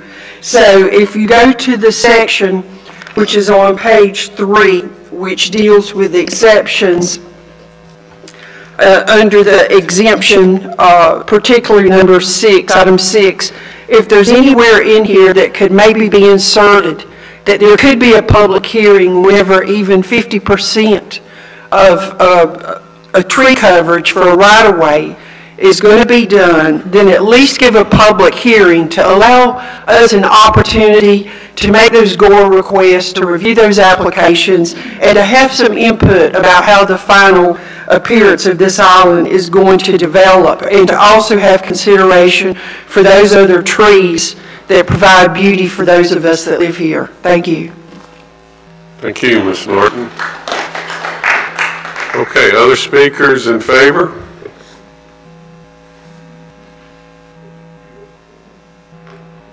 Okay, seeing none being none, we'll move on and invite those that may be opposed.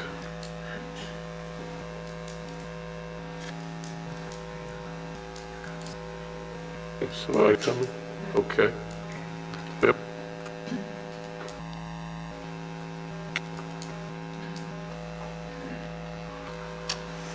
Good evening, Teeple Hill, I'm a resident of Glynn County. I'm also a land surveyor. I want to commend y'all for all the work y'all have done on this ordinance. I'm not here because I'm opposed to the tree ordinance, but I probably should have come up as being for it with some things that need to be clarified, kind of like Mr. Ushery did.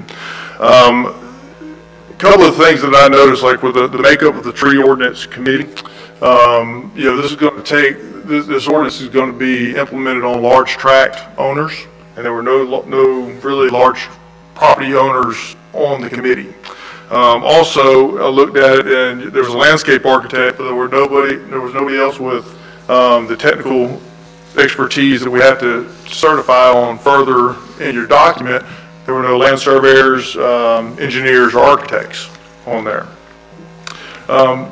One thing that's a little disturbing is, and I know it was done, so it wasn't a big impact on existing residential lots, but a 38-inch tree is a big tree. So if you're going to allow trees, a 36-inch live oak or a 24-inch live oak to be removed because it's on an existing lot, that's a big tree. Other communities, and somebody brought it up earlier, have much more rigid standards than those. I really think that we ought to look at, you know, changing that to 24-inch live oaks possibly, and any other trees, large species, 30 inches and larger. So you can really protect the canopy, because if you're only looking at 38-inch live oaks as mature trees, there's a lot of trees, especially on the south end of the island, that would be allowed to be cut down under this current proposal.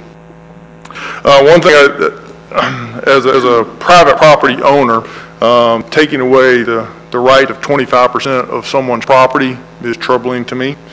With the open soil requirement, that's what's happening. There's multiple, thousands of examples on this island of trees that are close to pavement buildings that are doing just fine. And to say that it has to be 25% of property left open for growth of trees, I think is a little much. I'm watching the clock and I'm running out of time. A couple of the technical issues that I see is for the open soil requirement. If you're going to allow trees to be planted along a property line and it has to be wholly on your property, will that open soil requirement extend onto the neighboring property? If so, you're taking away their property rights with your tree plan. It's already in there that a county tree's open soil requirement will impact your personal property, but your neighbor's plan also impacts your property. It also says that trees will only count if they're wholly on the lot. So if a tree is splitting in a property line, it will not count based on this ordinance. As you're going through the ordinance, when it starts talking about the tree plan and who prepares the tree plan and who can certify the tree plan, I don't want to speak on behalf of architects and landscape architects because I'm not versed in their licensing board. I was part of a committee that helped put together Senate Bill 425 that went into effect July 1st of this year. and it clearly defines the roles of land surveyors and engineers. And an engineer cannot certify the property lines. And in the ordinance, it's around line 390, it says that engineers, architects, landscape architects, and surveyors are to show boundary lines with bearings and distances. And by the state board's definition, if you show a boundary line with a bearing and distance, you are practicing land surveying, and that is in conflict with state law. So for that reason, I would say when you, under the section of land plan, well, the tree plan, there should actually be two entries. One is a tree survey certified by a land surveyor, and then you have a tree plan that can be certified by engineer, architect, surveyor, or landscape architect.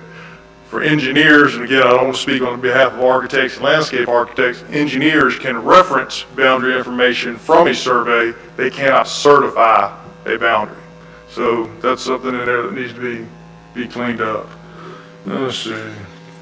Oh, the last thing, we're running out of time, is the timing of when this tree plan takes place. Yeah, preliminary plat does not create anything. You don't know where any of your infrastructure is going to be, your right-of-ways move, lot lines move. So it really needs to be at the construction plan phase, not the preliminary plat phase, because you're not creating anything at the preliminary plat phase. See, I'm out of time. Appreciate it. Again, thank you for all y'all's hard work on this ordinance. Thank you, Mr. Hill. Other speakers opposed?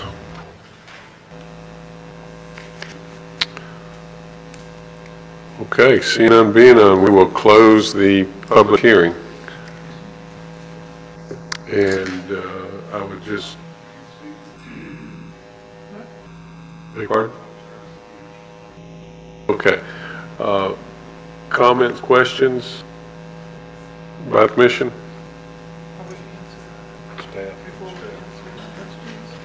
Well, we can answer those as part of that. Okay. So we took a number of questions by Mr. Ussery. I captured most of them, I think, but if I missed one, please chime in. There's a question about the 25%. Okay. And there was a question about whether less open soil would ever be permitted or fewer trees than 12 per acre. And the ordinance does have in place a variance process. So it would be site-specific. The IPC or staff could allow a variance if there were certain site conditions that for some reason would not allow for there to be the 25% open soil area. Or, for example, if you had a massive tree and you couldn't do 12 trees per acre because you were saving a very large tree that was taking up the open soil space. So all of those would be noted on the tree plan. And then once that tree plan is approved by the Planning Commission or by staff, then you are receiving a variance from those strict requirements of the ordinance. So there would be a possibility of less being acceptable under certain circumstances. There was a point about it wasn't clear what would cause a denial. A denial would occur if the 25% requirement or the 12 trees per acre requirement was not met and no variance was allowed. So if someone came to you, for example, with this site plan, if they said, well, we're going to have 50 parking spaces, so we just don't have room for 25% open soil, and you say, well, that's not reasonable. You're only required to have 23 spaces. Why do you want 50? You need to have that open soil area. We're not going to grant you a variance. Under those circumstances, the site plan would be denied. And then the appeal would be to the Board of Commissioners. So this is the process of review, variance, and appeal is what makes this ordinance a valid ordinance. There is no taking of property. There's no taking of your open soil surface. The Georgia Supreme Court has ruled that the regulation of trees is valid. So. All right. Mature oaks, Mr. Usher had a question. Does it apply to all properties? And it does. Yes, it does. Yeah. Okay. Yes. For clarification on that, one of the exceptions is when it starts to say exceptions, I think the section, it says that certain single-family lots are not required to meet this section. Correct, except for the removal of a tree of 38 inches DBH or greater. Right. And if that's not clear, then we need to make that clear. If I may, at line 628, the provision regarding mature live oaks, so this is a consideration that came up before, and we did try to address it. Subsection A begins with the phrase, any provision to the contrary in this section notwithstanding, all live oak trees located on St. Simon's Island are protected as live oak. So that was put in there specifically to address that concern that there is an exemption in there for certain properties, but to clarify, that's a very legally wordy way to say, hey, despite there being an exemption somewhere else, this part at least still applies to your property. So that word means that no matter what it says elsewhere, it doesn't apply. Right. Okay, and it's confusing. This is exceptions.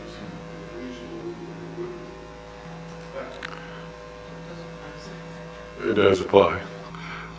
It's a fair point, Mr. Esfrey. It's a complex ordinance, and you've got to read it like 3 or 4 times before it really sinks in. But, okay, you had a question about concern about the tree credit inclusion and exclusions of a lot of the native species.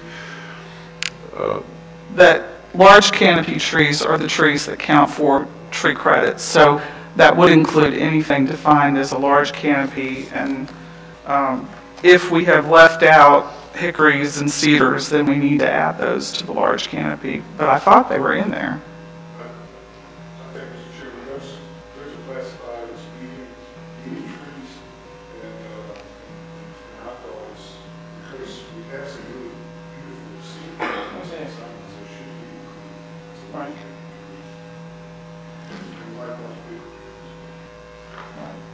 Magnolia as well, is that right? Yes. Magnolia is not a medium tree. That's true. It's a large. It's a big tree. Okay. So I think the intent is to try to preserve the native species. That's correct. Okay. Are we able to reclassify this or reword this, or? Mr. Chairman, there's a couple ways we could address that. The definition of large canopy tree in the ordinance refers to the preferred species list that is adopted by the tree board, which is actually an appendix to this ordinance. So we could either have the tree board alter their preferred species list, or we could alter the appendix B, which is what we took from the most recently approved tree plan, and put it in there. Pignut hickories are classified as large trees in that list, but I don't believe cedars. I think they're classified as medium trees. Well, you've got 2 different large trees. You've got large canopy trees and widespread. I think that's a technical detail that we can work out because we do want diversity in the canopy. And to speak to Mr. Hill's point, in most ordinances, a tree of any species 30 inches or greater is usually protected. And I think we can probably work out the details of making sure that some canopy diversity can count for a tree credit. Okay. Other questions by the commission? Swanson? Comments? Okay, yeah, sure. Your microphone.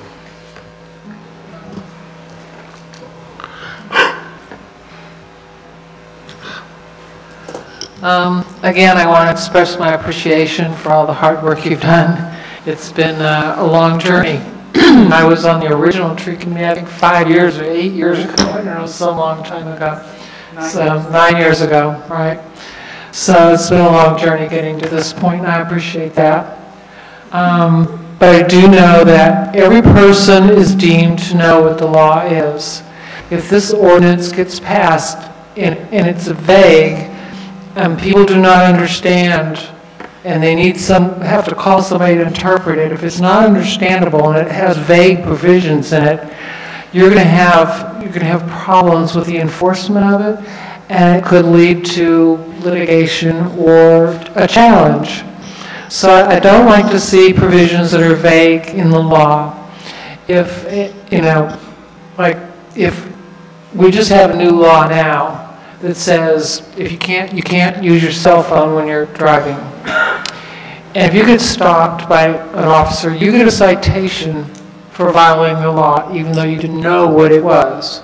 And that's what happens when you have a vague law. You get cited for something that you really couldn't figure out what it was. So that concerns me that there's a lot of vague issues in this ordinance. I have concerns that some provisions are conflicting. For example, you have an open soil area that you say can be planted, and then you have the structural root zones, which are inside those areas, but the definitions say that those zones cannot be, they have to be left undisturbed. So one would have to say, okay, here's the open root zone, here's the structural root zone. I can't, I have to leave that undisturbed, but I can plant in the other area. I find that just too confusing. I find it vague and I find it conflicting. And it's important, it's an open space is important. As I recall, it's 25% of the development area after development. And then the development areas, I don't know if it's a net acre or when you say after development, it really goes to a density issue of development. And I think it's just too vague.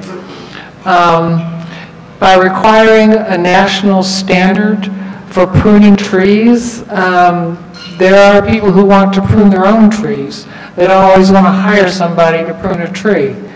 And using a national standard that I don't think is understandable by people. So I find that a little burdensome. Also, this business about a tree that's on somebody else's property that overhangs on your property, but you can't, let's say it's a county tree, but you can't trim that tree without some expert or some approval or something like that. I think that completely infringes on personal property rights. I think it's against the common law, and I think it's against judicial decisions. I guess also this business about photographing, I understand that photographing and aerial views and all of that give you an idea what the canopy looks like, and I think that's terrific. I think we had some great scenes today about what you can see with a drone. But to have someone take a picture of every single tree that they have to remove doesn't seem sensible to me when you're going to have a tree plan that shows all the trees that are going to be preserved, and you're going to have pictures and locations and all the requirements that you have for a preserved tree. I don't know why you need pictures of every single scrub brushy tree you're going to have to remove. I think that's burdensome. I guess also the fact that you can collect fines from more than 7 people listed in here for the same offense, I think is too broad. I think you ought to hold the owner responsible or the owner's agent responsible, but holding 7 different people and charging them fines for the same offense doesn't make much sense to me. And as the first time this was presented, I had an issue about criminalizing cutting down trees. I still think when you create someone with a criminal record for cutting down trees, I just can't agree to that. And I have brought that up every single time this has come up. I understand that a violation of ordinances is a misdemeanor. However, I think it can be made, except for this tree ordinance, we don't have to have a misdemeanor for cutting down trees. We don't have to create a criminal record for that. One other issue is, I don't even know why the IPC,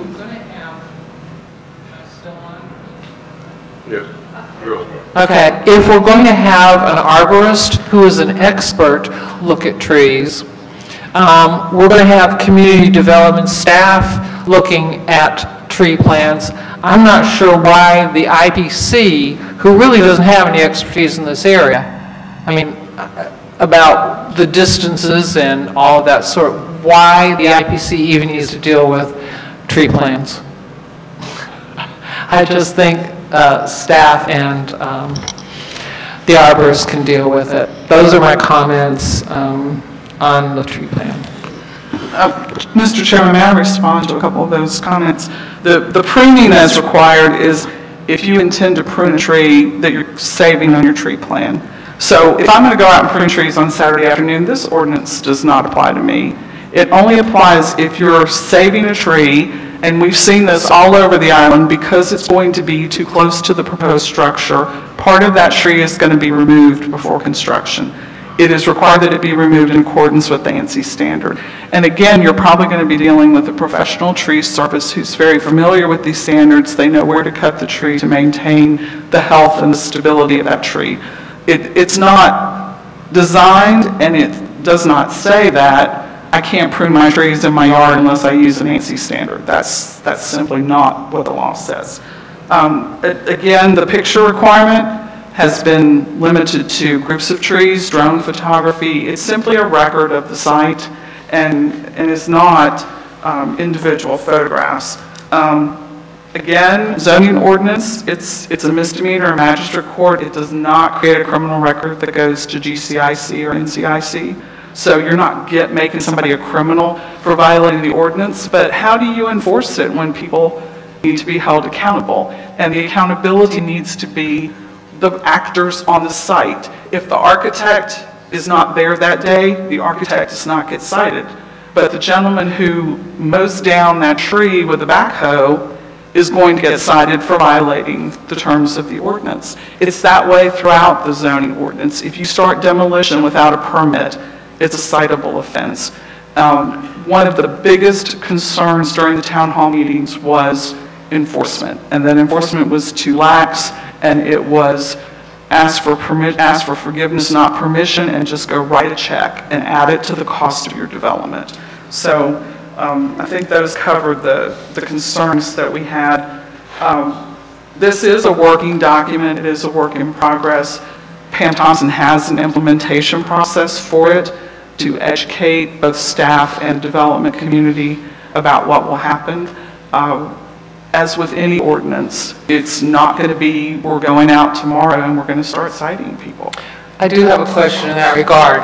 My question is, it's imperfect. We understand that. It has vagaries in it. It's acknowledged here that it's not a perfect ordinance, and it needs work. And it needs work on many levels. If this commission approves this ordinance, it goes to the Board of Commissioners, what is the plan for improving the ordinance? You know, I know it's like, well, we heard once upon a time, you know, you have to pass it to know what's in it. So we have to pass it to know how to utilize it, how to enforce it, how to fix it. What is the plan for fixing it?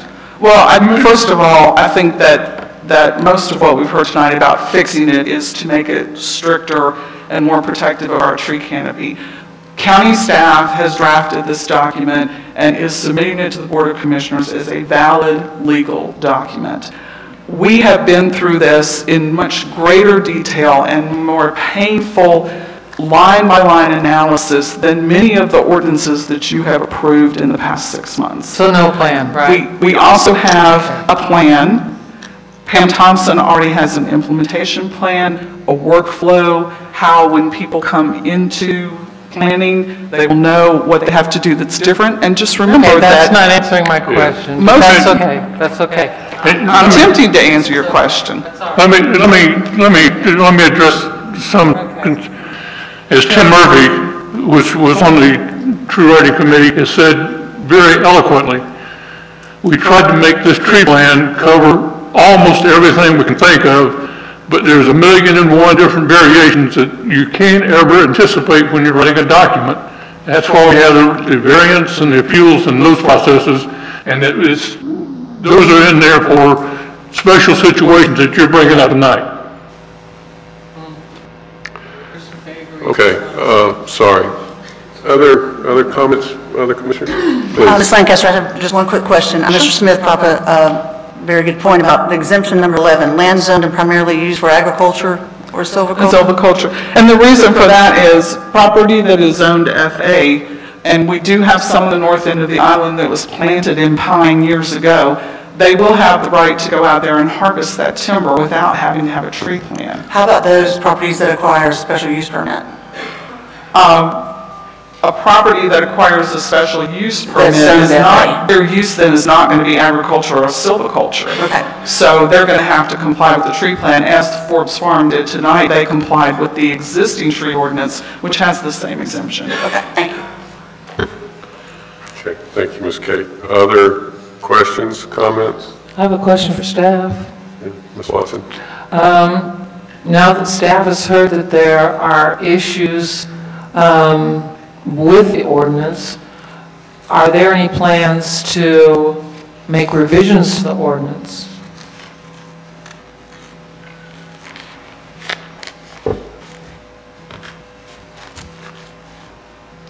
Sure, I can answer that. So since this is a public hearing tonight, this is part of the process. If there are some revisions that come out tonight that need to be made, staff can make that and forward a revised draft to the Bryan County Commissioners for their consideration on Thursday night. Okay. Others? I'd like to offer my comments, if I may. And a lot of it has to do with around this issue of fixing the ordinance. And there's been a number of conversations about it. We all acknowledge one size doesn't fit all. There are some things in here that are in conflict, perhaps need more clarification and definition. So I think there's a concern, and that was Ms. Watson's question. After tonight, what is the process to fix some of the things that haven't done as yet? Because not everyone's 100% comfortable with this. They feel like it needs a little more tweaking. We're almost there, in quote unquote.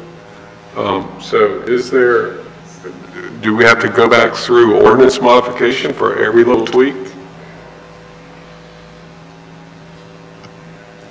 Mr. Chairman, I guess if you have specific changes that you would like to see in the text of the ordinance, we can always do that. The less specific you are, the harder it is for staff to interpret what it is you want to see changed. If you could point out to us some of the conflicts and you know, the language that you're concerned about, if that's incorporated into the motion that is yeah. So approved, then we can try to do that to the best of our ability between now and Thursday. Well, I don't think we can get into that level of detail. I'll give you one example that was pointed out by one of our professionals here tonight. The ordinance suggests that you need a tree plan produced by either a surveyor, an architect, or a landscape architect. He suggested that's not within the law. I happen to kind of agree with that. I think he has a valid point. So that's just one example of passing an ordinance that it's not going to work. So maybe we can agree that's easily fixable. We could make a reference that an architect or landscape architect could, working in concert with a land surveyor, provide a tree plan. But I think there are a few others. I personally don't agree that the IPC should be involved with approving a tree plan. But you do that now. Excuse me. This is a very technical, it's getting more technical ordinance. And it fits more with like a preliminary plat where, you know, you have a whole staff that is analyzing the plan and then you can deal with that administratively. I just don't see why we got to add another layer to the approval. That's my I have a few other comments.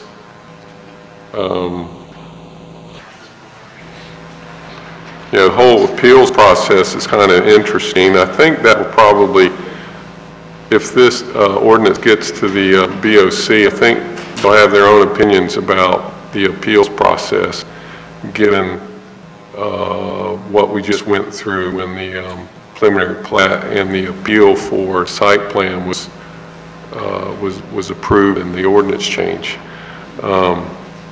Because there was a healthy discussion about, well, who's allowed to appeal and who from the IPC would come represent that appeal. So I think we've probably gotten ahead of our headlights on the appeals itself. But so my general comment is a lot of work has been done, and I praised Miriam and the committee and Joel, our fellow commissioner here. I think we all appreciate our tree canopy. Every time I go down to Neptune Park, I really love those trees.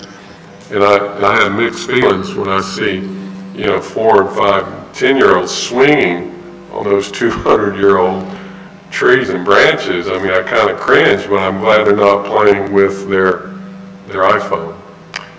So we all appreciate the trees. I use an example tonight. I think there are opportunities where we can help save another tree. But I would like to see a few more tweaks to the ordinance. That's where I am. Joe. I understand what you say. I think that one way out of this is to approve this tonight as is and then go to the Board of Commissioners meeting Thursday night and voice your opinion at that point, because they're the ones who are going to have the final decision on whatever we decide. So that's my suggestion. If you have a real concern about particulars in the plan, go there, voice it to the commissioners, call them, tell them, and they can make the changes right then. Is that correct, Will? Or they send it back to us, or I hope they don't send it back. We're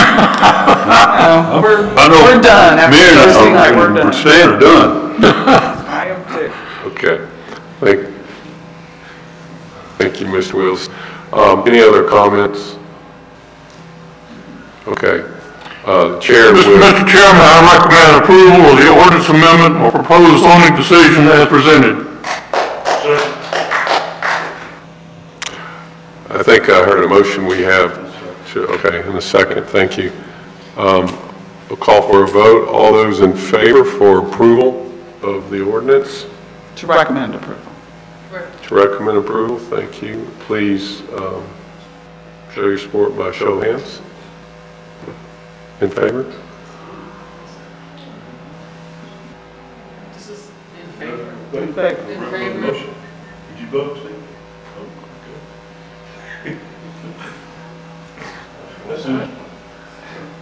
Sorry, mine. Well, I guess you need to. All Those to that motion. Right. recommend approval? Okay. I just thought I was in That motion. Which is to recommend approval? I voted for it. Okay. So there's nobody else who voted against it. Okay. All those against the motion to approve?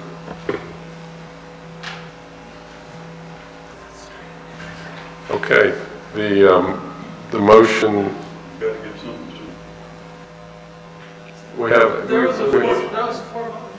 But the motion That failed. was That was three. So, Mr. Chairman, That was 4 votes. that was 4 votes against the motion to approve, so that means that that motion fails.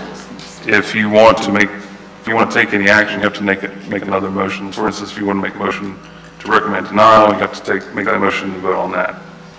It has to be 4 positive votes on the motion. Okay. So the chair will entertain a new motion.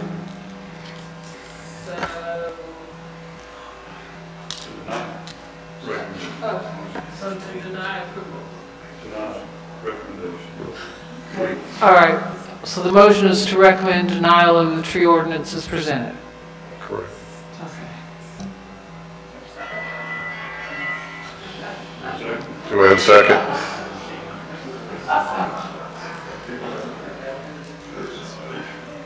Do we have a, excuse me, we have a second? Okay.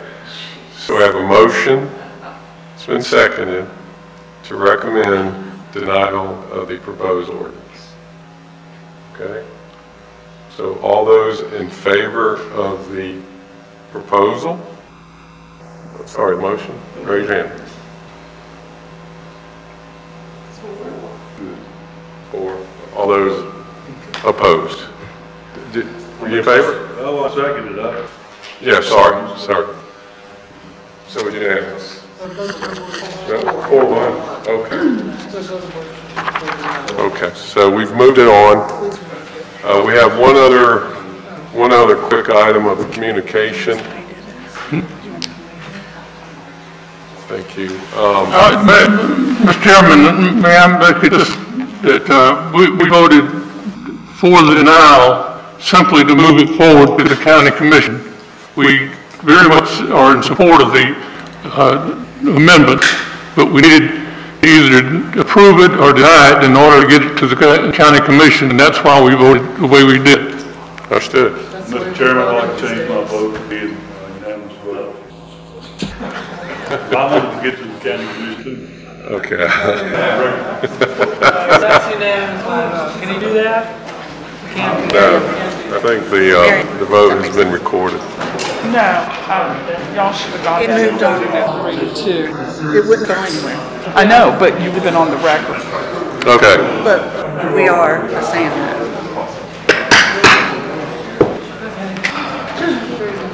Excuse me, the meeting is still carrying on. If we could please, thank you.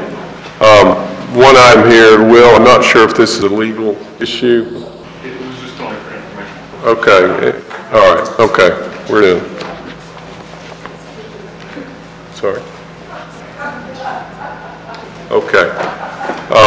We have another bit of news. The ordinance 619, we had several ordinances that have been updated. The commission's been given hard copies. These have since been posted on the county's website. Okay. All right, motion to adjourn? Second? All in favor? Thank you.